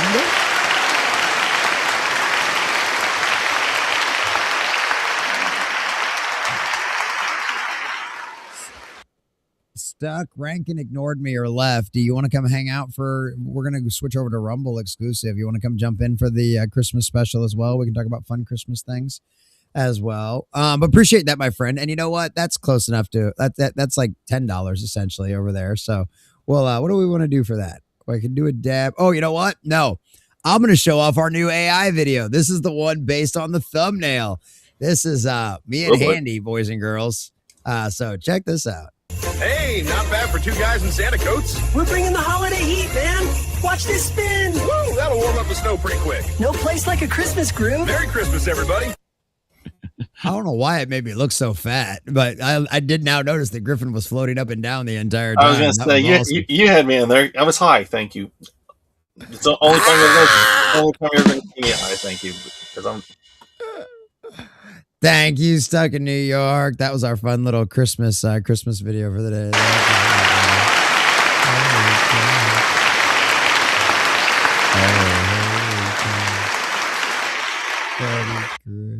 That is great. That was fabulous. Yeah, that was just a fun. Oh, you know what? Damn, we never got to show off our Sunker Krampus ones. I have 2 Sunker Krampus videos. That if anybody wants to do another donation, I will do. I have 2 Sunker Krampus videos. So, well, I don't, $10, $5, whatever. Gifty subs. We're going for gifty subs tonight. Anyway, direct donations are always fabulous as well. But, you know, whatever you guys want, cart hits, dab hits, all of that kind of fun stuff. Because I actually don't have a cart with me. I left them in there in the living room with Mrs. Common Nerd. But I'll take a dab because it's stuck in New York here in a minute. Gremlins. Oh, God. How did we not talk about Gremlins? That is one of the best Christmas movies of all time. And yes, Gremlins is absolutely a Christmas movie. I mean, literally, the whole movie is on a basis of the most traditional, but also true stereotype of dads at Christmas waiting until the very last minute to find your kid a Christmas present, and it goes for something absolutely off the wall. And I love Gremlins. I am so excited for the fact that they're going to make a 3rd one. And that sounds like the majority of the band is getting back together for it. And I'm here for it. I'm here for it. So yes, oh my God, Gremlins is such a great Christmas movie. Dude, cheese level over the top like the second one. I was going to say. Yeah, I know some people didn't like the second one. I love the second one, but I understand the complaints. Go ahead. I was going to say, call me a sexist. I hope Phoebe Cates still looks, well, good. I hope so too. But no, I mean, that one's great. I mean, between the old lady ended up in her chair getting zipped up and down the damn staircase. I mean, that is if you have a dark sense of humor, you're going to laugh your ass off every time the Gremlins kill somebody in the most warped way. That and like one other movie is the reason why PG-13 ratings even exist, because I think Gremlins initially got away with like a PG rating. Yes, and still is to this day. I saw it in the drive-thru when I was little, man. I was good until the fountain at the very end. That's the part where little me went, what? Oh, that's what the greenhouse where everybody gets it in the fountain. Yeah. Oh God, that one was disturbed. Yeah, that scene's just because like they all start bubbling. They start bubbling up and everything starts exploding. And yeah, that's nasty. Oh God, yeah. Gremlins is a because even like there's something happens with one of the snow plows too. I can't remember now. Yeah, but that character actually lives because he's the one in Gremlins 2. Mm-hmm. Yes. Oh, yes. Yeah. Yeah. He's the one who even starts off the movies that I don't like foreign cars because they've got gremlins in them. He apparently had been in World War II, and he said that there were gremlins in the machines. So yeah. No, that's one of that one is so good. I freaking love I love Gremlins. That's one of my favorites. I think I've seen Gremlins 2 more than I've seen Gremlins 1, but I've seen Gremlins 1 probably about 3 times, and probably Gremlins 2 like 4 or 5. Because I was watching those movies between like the ages of like 7 and 10, man. Like Gremlins 2 was amazing for my age, between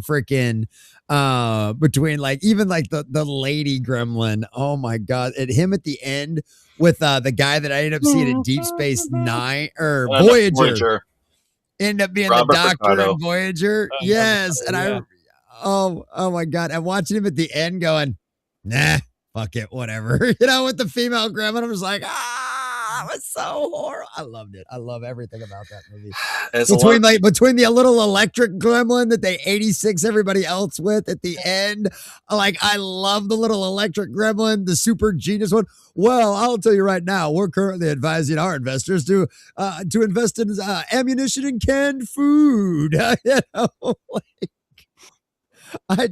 love the Dracula guy. My God, he was incredible.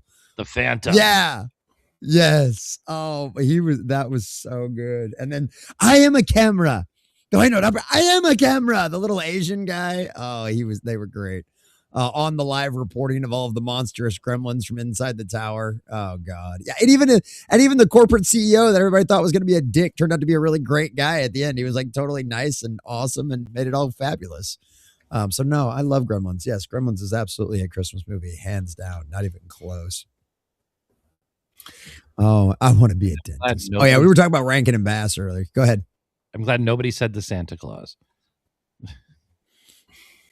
I like that movie. I like that. I like the Santa Claus. Good movies. The third one jumps the shark like way overboard. I don't think I've seen any of them past the second one. I didn't see the third one. That's the escape clause, is it? Yeah, where he puts the fake Santa from the toy machine, who goes like all Nazi. Oh, yeah, Jesus. If that's the one I think. This one is Martin Short is the evil, and Jack Frost. Yep. Yeah. And he tricks Santa Claus into not being Santa Claus for a while. I love Martin Short, but sometimes, sometimes he can get a little short on your nerves. Yeah. Well, he's like any other actor. If push comes to shove, he'll take a contract. He'll even say that. He said, no, he'd prefer to get something good, but it's like, hey, he is right. He says he believes that if an actor wants to stay in business, they've got to do something at least every 3 years. You need to do it more, but if you have not done something in 3 years, you're screwed. So that's why I said that's the reason why I've taken some jobs, because I realized, no, I got to stay out there. And he's right on that. I mean, think about it. He's been in the social zeitgeist. People, even today, still remember, and he's been around close to 50 years now. 50. I mean, he's still him and what's his Stephen face Martin. Are doing the Steve Martin. Yes, him and Steve Martin have got that show that has been really Murders in the Building. Yeah, Only Murders in the Building. That one's been really successful. They're on like season 3 or 4 or whatever. Him and they're doing the Discover or Visa commercials or whatever they are together right now. So yeah, no, I mean that is wild because I mean, God, you're talking, just those two together. I mean, the Steve Martin, the jerk, I think is the wild first thing. Crazy guys. Yeah. I mean, oh yeah. Like Jesus, that's a pair you talk about like two bros that have been together and working fabulously together forever. I mean, those two are a duo, man. They tried to recapture all that over and over again because you had Dan Aykroyd and Chevy Chase. You had Steve Martin and Martin Short.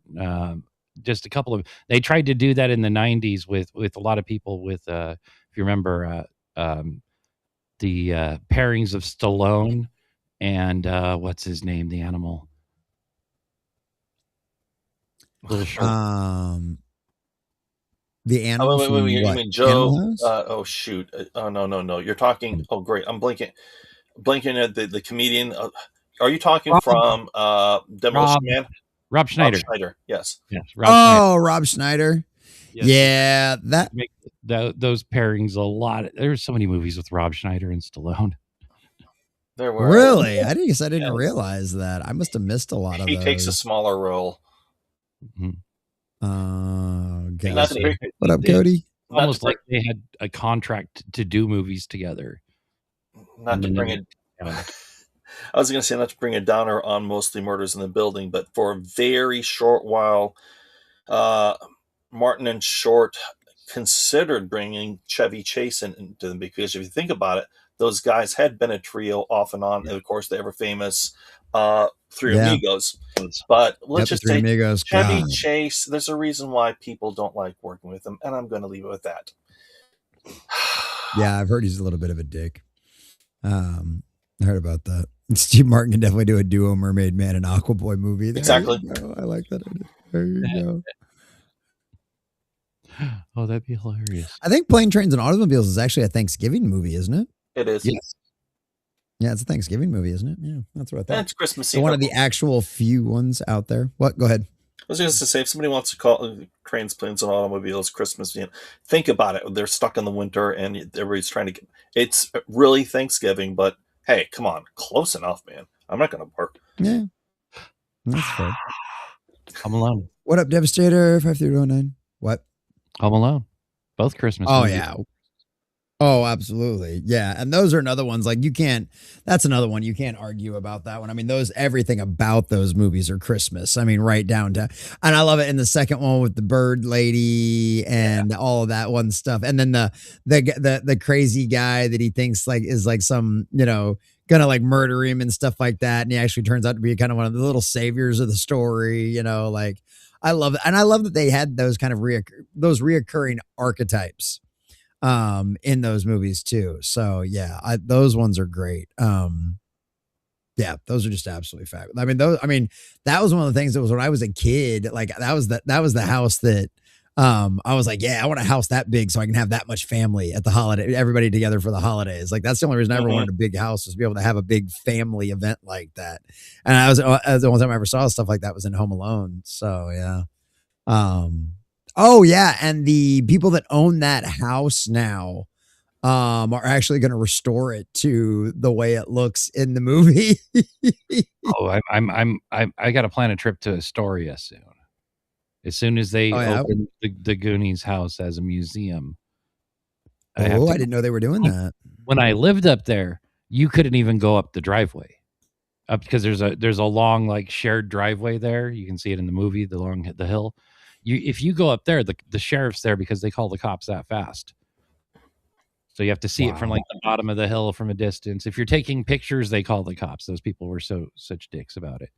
And but That's the people made it an offer they couldn't refuse, and they're restoring it to Goonie goodness. That's awesome. Good. That's really good to hear then. I'm glad. I love seeing preservation of stuff like that, because there's so much of that stuff we've lost over the years that we'll never get back, but either it be a classic studio, a specific set, some house, some filmed on location. Like, I'm glad that there are people out there with the money that, because it, like what it is it took us this long to get to where you have a generation that grew up on those kind of cinemas, where enough of those people in that generation have, because doesn't matter what generation it is, you're going to end up having your elites. You're going to end up having your people with more money than, essentially, the joke is more money than God, but more money than brains in a lot of cases. Yes. And they're like, hey, I love that. And you know what? I got more money than I can spend the rest of my life anyway. So I'm going to do something cool. I'm going to buy the house. We're going to restore it. We're going to turn it into a museum for Goonie fans everywhere forever. And there you go. And I love seeing that kind of stuff, but it took all of us growing up with cinema, going to the theaters with our parents and our grandparents and our friends when we were kids, and seeing and watching Saturday afternoon television of reruns of movies from the 70s and 80s. And that was what you did on a Saturday, afternoon, if you didn't want to go outside, or go those all those, the decade and a half of the golden era we had with Blockbuster, going to Blockbuster every Friday. And guess what? There wasn't always new releases to watch. And guess what? Some of those new releases didn't interest everybody anyway. So you're going back and you're watching the classics. You're hoping that, hey, that one VHS behind that movie from 1983 that you saw 5 minutes of on Saturday television, that now you want to watch the whole thing, you're hoping it's there. So Mel Brooks movies were usually hard to find available at your local Blockbuster. They were always checked out, and you wanted to rent one at least once a month because they were hilarious. Oh God, yeah. People say it's true. There was something about not just Blockbuster, but a lot of those because it was part of the, we'll just say nerddom, where if the people actually liked their job, they gave you their opinions. And they in a nice way. They introduced people to a lot, and it worked with the business because people would try new movies, and they'd come back. And it's funny because I remember more than one time you'd have somebody who's in line. And I'd be a little irritated that they're taking time to counter talking with the clerk, but they'll also be thinking, "Hey, I like the suggestion," and you'll actually hear why they liked it, and it stay in your mind. You're like, okay, if they liked it and that person liked it, I'll save it for next time. Everybody wins.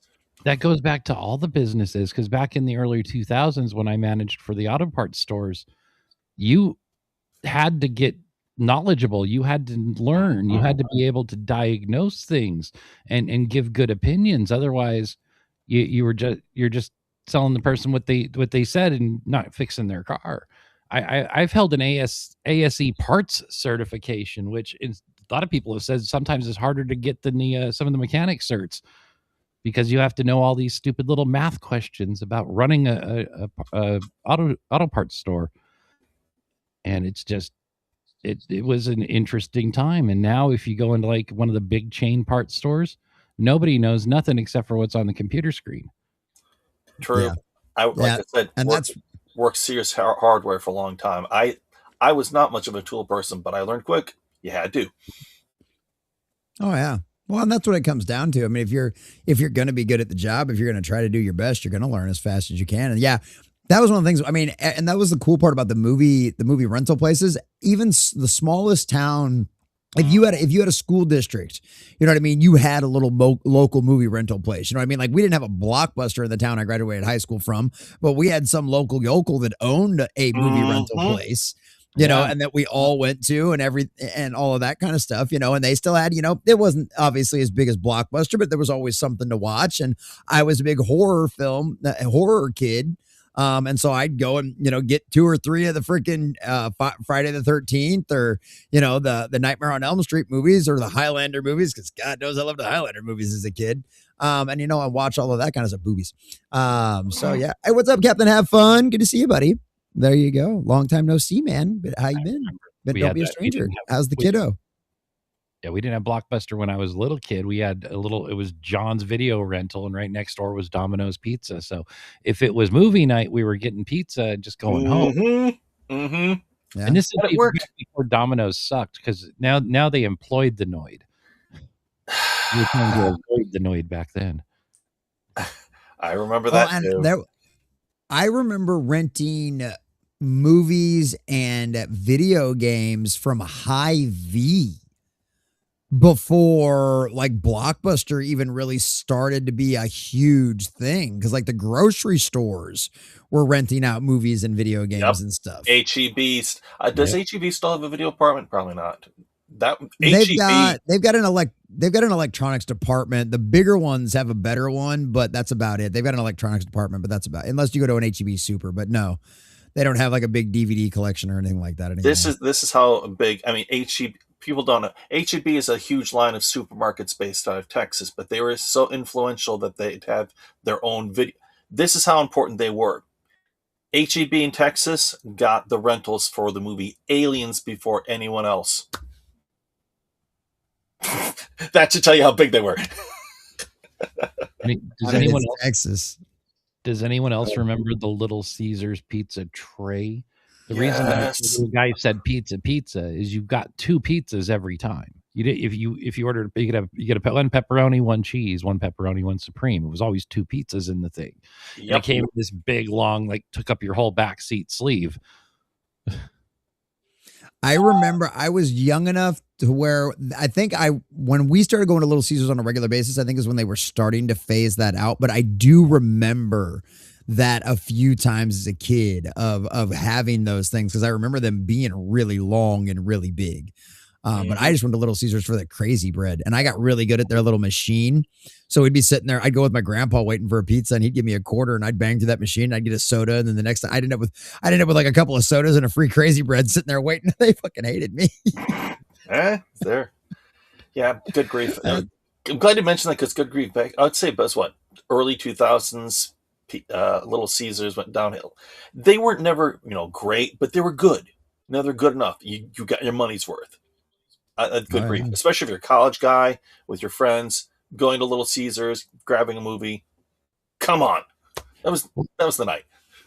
Little Caesars has always been real cheese, real ingredients too. Even their crust is natural stuff. So, and how come it's so bad? I even tried it like about 5-6 years ago. I could not, dude. It's not bad fresh, but it is so nasty reheated or cold. Okay, it's because they don't use like a good pizza dough recipe. It's more like your store brand take and bake dough that they're using now. They changed the dough. That's what it was. Yeah, because they did change the dough. It got worse. Their little pizza bowls are really good. The ones that have got like the cheese and those things, those are really good, and those are even really good reheated. I don't know what they do different about those, but those ones are really good. Probably different dough. Be kind, rewind. Probably. Oh yeah. Hi, what's up, Peter McMahon? I used to rent my video at Tops and Wegmans. The store discount card doubled as the rental card. Also the libraries. Yep, libraries. Yep. I remember the library started to get stuff. Yeah. I remember. Yeah. Oh, this is a throwback. When I was a teenager, I worked at one of the Pizza Hut restaurant models where it had the pizza buffet for lunch and then the salad bar for dinner.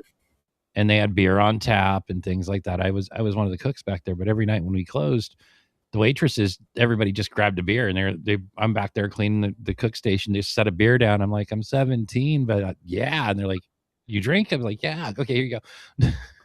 No question. Pizza Hut was so different in the 80s. Maybe that's people don't. When you ordered, you didn't order a glass. You ordered a pitcher. Yes. Yep. Pitcher of soda. And you sat down. They actually had their waiters, and you could truly customize your pizza. And yeah, there's a salad bar typically. A lot of the ones I went to even had like a small soup bar as well, because they were one of the early ones who did say yes, there is a vegetarian soup. So they realized their custom. Pizza was still. I mean, it wasn't like fancy restaurant, but it was not your McDonald's. It was an actual restaurant. It's like an Italian feeling, sit down little place. It felt fast, but cozy. And it was always cool. It was a cool hangout. And then they changed everything. Takeout became the model. Although they are bringing back the Pizza Hut restaurants now. I heard that. I hope so. I really hope so. Oh, there's something about them. The memberberry businesses are about to pop up like crazy. I hope so. I really. They're going to bring back Toys R Us just because we're still Toys R Us kids. I mean, well, and they had one. They opened one like a boutique in like Vegas or something, like a couple of years back. Because I remember seeing that. It was like it made it in my It was in the mall on the strip. Yeah. Yeah, because I remember it popped up in my Robin Hood email. They were like, Toys R Us is back. Yeah, and it's like, oh yeah, there's a little boutique opening up in Vegas. It's like, okay. They're trying to open one up where we are, and it's not so much that they don't want. They know like the business is available. Let's just say where we are, it's not necessarily a big city, but we're close to a big enough city. They want to turn us into one of their suburbs. Yay! Don't. Yeah, but point I'm getting to is that I'm glad you brought up Toys R Us. People want them back. The thing is from what little I know from the internal, they don't want to get burned like that last time. Fact is, Star Wars tours. I mean, Toys R Us were having trouble before, but thanks to Kathleen Kennedy and her crew, killed them. They Yeah. demanded they had to buy 8. It doesn't seem much at first. 8% of the entire store had to be Star Wars, Yes.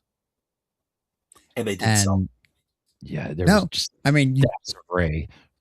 well, and the nice part is though, is no, they don't have that kind of power anymore. They don't have that kind of negotiating power anymore when it comes to the market, because you go like this is tying it back into Christmas, right? I remember growing up as a kid in the 90s in the Christmas, right? The Walmart the little Walmart flyer that came out every year had a Star Wars section in it. Like there was new toys and new stuff advertised every single year. It was the same thing. Kids, Toys R Us. Toys R Us, there's a giant Star Wars section in every single one of their magazines and every one of their flyers. You go to a Walmart now, that freaking Star Wars section is about this big now. If that much. You know what I mean? It's like maybe a 5 to 7 foot section. And the majority of the stuff is all original trilogy. Almost all of it's original trilogy. For some reason they don't do almost any of the prequel trilogy stuff, which that stuff always sold when I was a kid too. But like, yeah, they didn't like, no, it's hardly anything, and it's none of it is none of the new stuff. All of that stuff ends up at what? I was just sorry to interrupt. I was going to Captain Half-Fun's got a lot of good points too. KB Toy and Harvey, I'll remember them. And I remember KB Toys, but yeah, KB Toys was expensive. KB Toys was too expensive for our blood. Dee discounts. Hold on. Dee Discounts was the go-to when the toys left the KB and Toys R Us. Let's see. We'll show. Yeah, there you go. There you go. Dee Discounts, huh? Yeah, $5.99.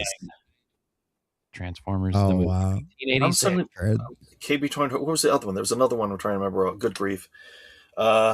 There was another one. I can't remember what the other one was besides KB Toys, but yeah, there was another one. Theo Schwartz was the big one, but a lot of people didn't have it. Like I had that one here in Vegas, New York. Yeah, like that was, yeah, I remember hearing of F.A. Schwartz. I saw the pictures and some of the videos and stuff, but yeah, that was big city fancy stuff.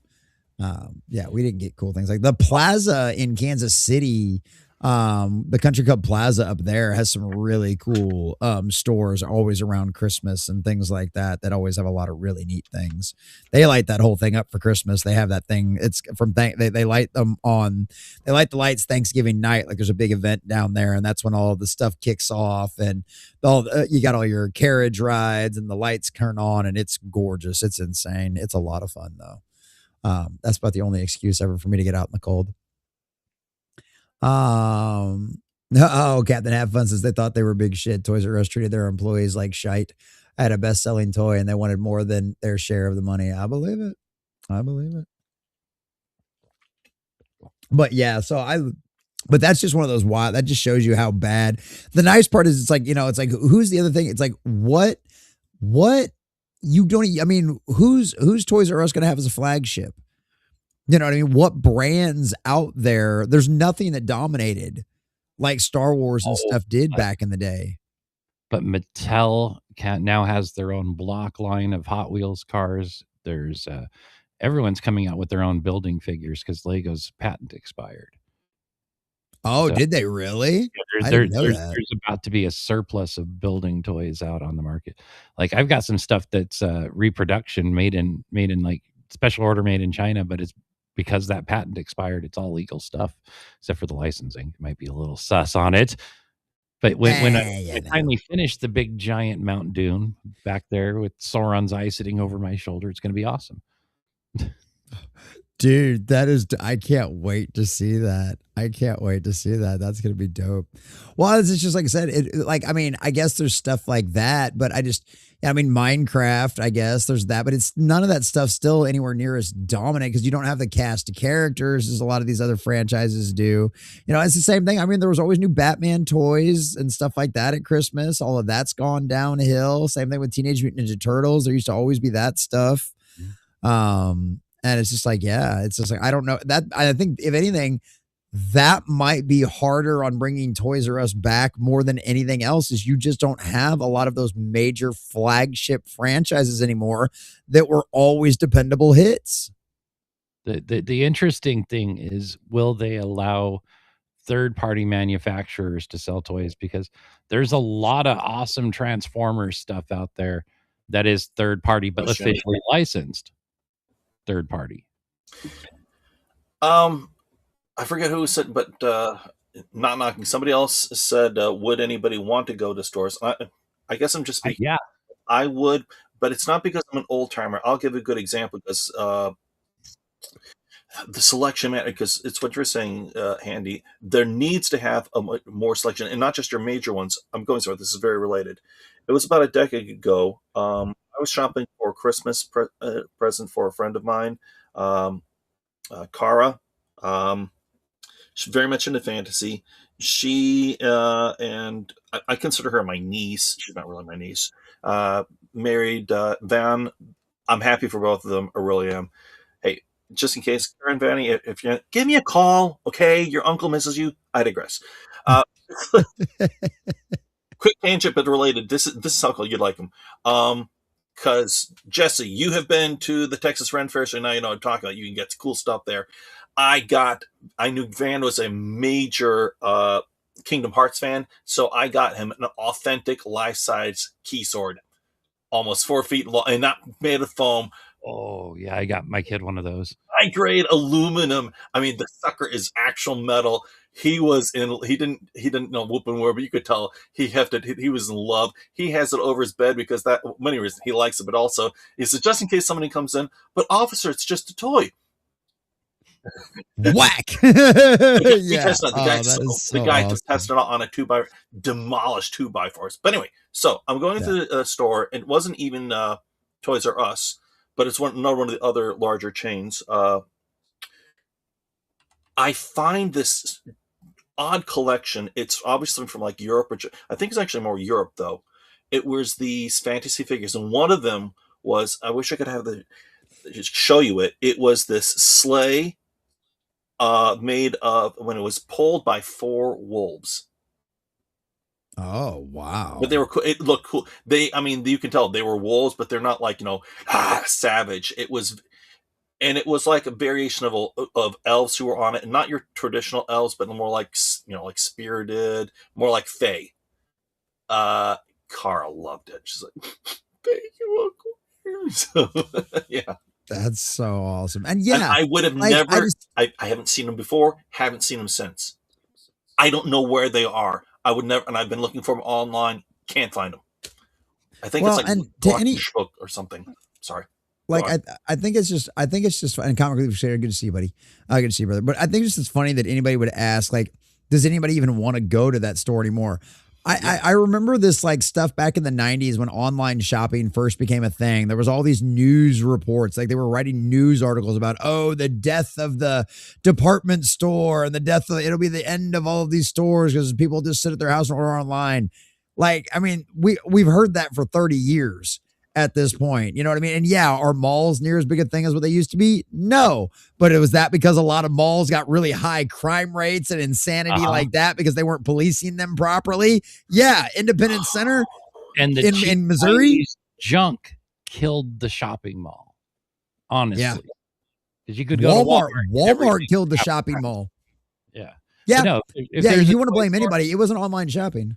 I'm not. People are shopping for their kids. They're shopping for themselves. They can make the thing. That's all brick. Well, but not just that, but kids love going to the store. Yes. Right. And that's the thing about it. Like, despite all their tablets and their technology and their video games and everything else, the kids want to go to a store. You know what I mean? They don't want, even if you gave them access to Amazon and they could order whatever they wanted on it, they still want to go to the store. They want to see those things. And humans aren't any different than that. And that's the thing. If I know I can order something online and it's going to be exactly what I want, then that's fine. But rarely will I mean, like now, especially with all the weight I've lost and stuff like that over the last little while, like I know I can't just shop online for most things anymore because I have to resize everything I used to think I could wear. Like I have extra larges and larges in my closet now that I swim in when I wear them, you know? And so like clothing, there's a lot of people that don't ever feel comfortable buying clothing online. So there's always going to be an excuse to have a store, and not to mention the social aspect of it. We're social creatures by nature. They're like, oh, nerds, you know, they're antisocial and yada, yada, yada. It wasn't that we were antisocial. We just didn't want to hang out with you because we're social as shit online. There are a million live streams you can go watch that nobody else is watching just because it's an excuse for nerds to get together online and hang out without actually leave our homes and worry about interacting with strangers we don't like. And the fact the fact is that we didn't like you first. We would have welcomed you. You turned us off, and finally we said, "Screw." We realized you weren't fun. There you go. And if not social people, walk into a large size comic or card shop. Oh, You will find tables of nerds having fun, being social, fighting half the time, but literally it's the part of it's the game. It's part of it, yeah. Well, I mean, yeah, that's no. Yeah. Go ahead, Gryffen. I thought you were going to say something. No, that's pretty much it. Okay. For now, at least. I did a thought. Well, if you're talking about this, here's something related because I may as well just say it. But shopping malls, I really do think that they need to come back. Not like they should, but we do need them. And I'll tell you why. It is the concept of the marketplace. The marketplace wasn't just a place that people bought and sold. I mean, that's one of the big reasons of Marco Polo. It's the exchange of ideas. And when you have something which is new, people are just, I'm not trying to complain. The problem right now is people are being too sterilized. No one's being daring. Yeah. No one's, what they claim they're being daring, but when it comes to products and with the fashion and music, no, you're not. And daring doesn't have to mean offensive. It just means to have to be willing to stand out and also have some fun. Genuinely have some fun. Yeah. But it's going back to the marketplace because a lot of times people go to the markets to actually talk to the people who were the caravans, of course, the smart caravans and the traders wouldn't do anything for free, but if information would still be cheap, and that would start to trade, that build ideas. When people, let's just say if you're poor, speaking from life experience, someone who's poor but has talent wants to be fashionable. I know this is not exactly an exciting example, but this is real. They go into the mall, they see the fashion. They can't afford it, but what they can do is go to the supply stores, get the material, and not only will they not copy, they'll make their own. Mm-hmm. Yeah. And when if they do it right, somebody else will say, that's cool. And it changes, it evolves. That's the marketplace. It's not just money, it's an exchange of ideas. We don't have that now. Well, and the thing about it is like we have an extremely successful mall here in my town. And you know what? There's literally like a police presence in the parking lot at all the time. Good. You know what I mean? And it's safe, it's secure, and that thing is packed all the time. And you know what? We don't ever hear about people getting shot out there and stuff like that. You used to hear about that at the Independence Center Mall all the damn time. But there's something we got to recognize here real quick. Mega Mood 32 over on the Rumble side has rated the stream. Thank you, Mega Moo. Appreciate that, sister. Thank you very much. We got Boom Boom 42. Good to see you, Boom Boom. Glad you made it in as well. Planet Shan Chan. Hey, there you go, sister. Good to see you as well. Iguana Katana. Good to see you, Iguana. Glad you made it. Yeah, that's right. Welcome aboard. Yeah. Normally this is a Firefly show on Thursday nights, but half the crew's sick tonight. So we're doing a Christmas special. So good to see you. Thank you, Mega Moo. Appreciate that, sister. Thank you very much. If you guys haven't already, smash that like and follow button.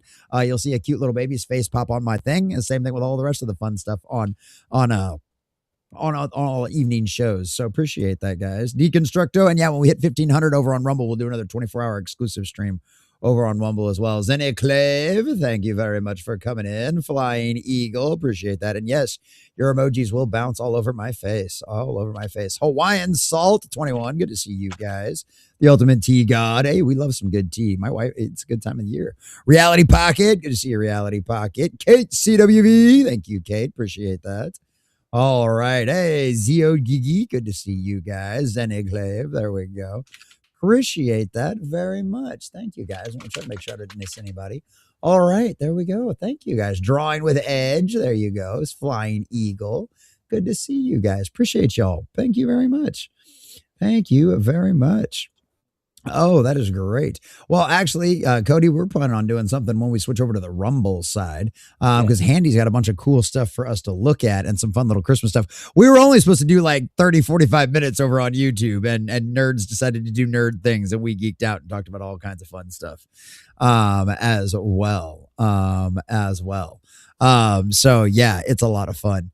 It's a lot of fun for all of that kind of stuff. Yeah, I guess we should. Oh, let's see. Christmas time, holidays, KB toy store, toys. Do we have any last final Christmas stories or Christmas fun things we want to talk about before we jump over to Rumble and start reviewing some of the crazy things that Handy's got for us? Chipmunks. Your average patriot nerd has gifted one common nerd. There you go. One common nerd subscription over on the Rumble side, getting us closer and closer to those 100 members we need to keep the lights on around here. And definitely, boys and girls, I didn't say this because of the raid earlier, but shout out to your average patriot nerd for giving us a gifty sub. Boys and girls, common nerd, this has been my full-time job for the past 3 years. The last couple of months have been super tight, boys and girls. I do this. I live stream 6 days a week, a lot of time twice a day. I put out content 7 days a week. So if you like seeing common nerd, if you appreciate what we do around here, boys and girls, it's $5 less or a month, depending on what platform you're on, to become a member of the Nerd Herd. Gryffen and I are working on some projects in the background right now, creating our own stuff. And so your memberships go a long way because otherwise Common Nerd's going to have to drastically reduce what I do around here and go find something else for a while. And I'd hate to see that happen because this has been a lot of fun and we have done a lot of crazy stuff, keeping all of this going for the past 3 years. So your memberships do make a world of difference. And your average patriot nerd knows what a gifty sub gives you on the evening. And normally our co-host is here, but she's not. And because it's Christmas time, boys and girls, ladies and gentlemen, Sunker with Krampus.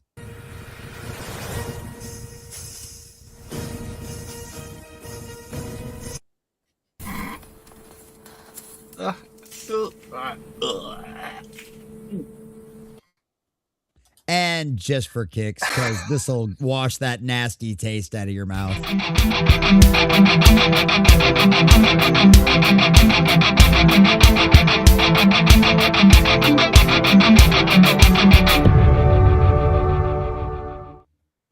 Thank you, your average patriot nerd. Appreciate that, brother.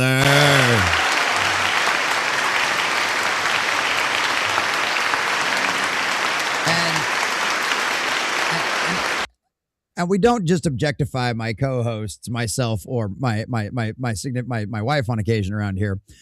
We also have, dancing babies that we do for gifty subs as well. I know what your average patriot nerd wanted. And we have all of those other kind of fun things. You can also do cart hits and dabs, and Common Nerd will get baked to shit for you and all kinds of fun things too as well. So thank you very much, your average patriot nerd. And yeah. Don't you say poor Sunker. You know exactly what she does on these streams, Miss Chloe.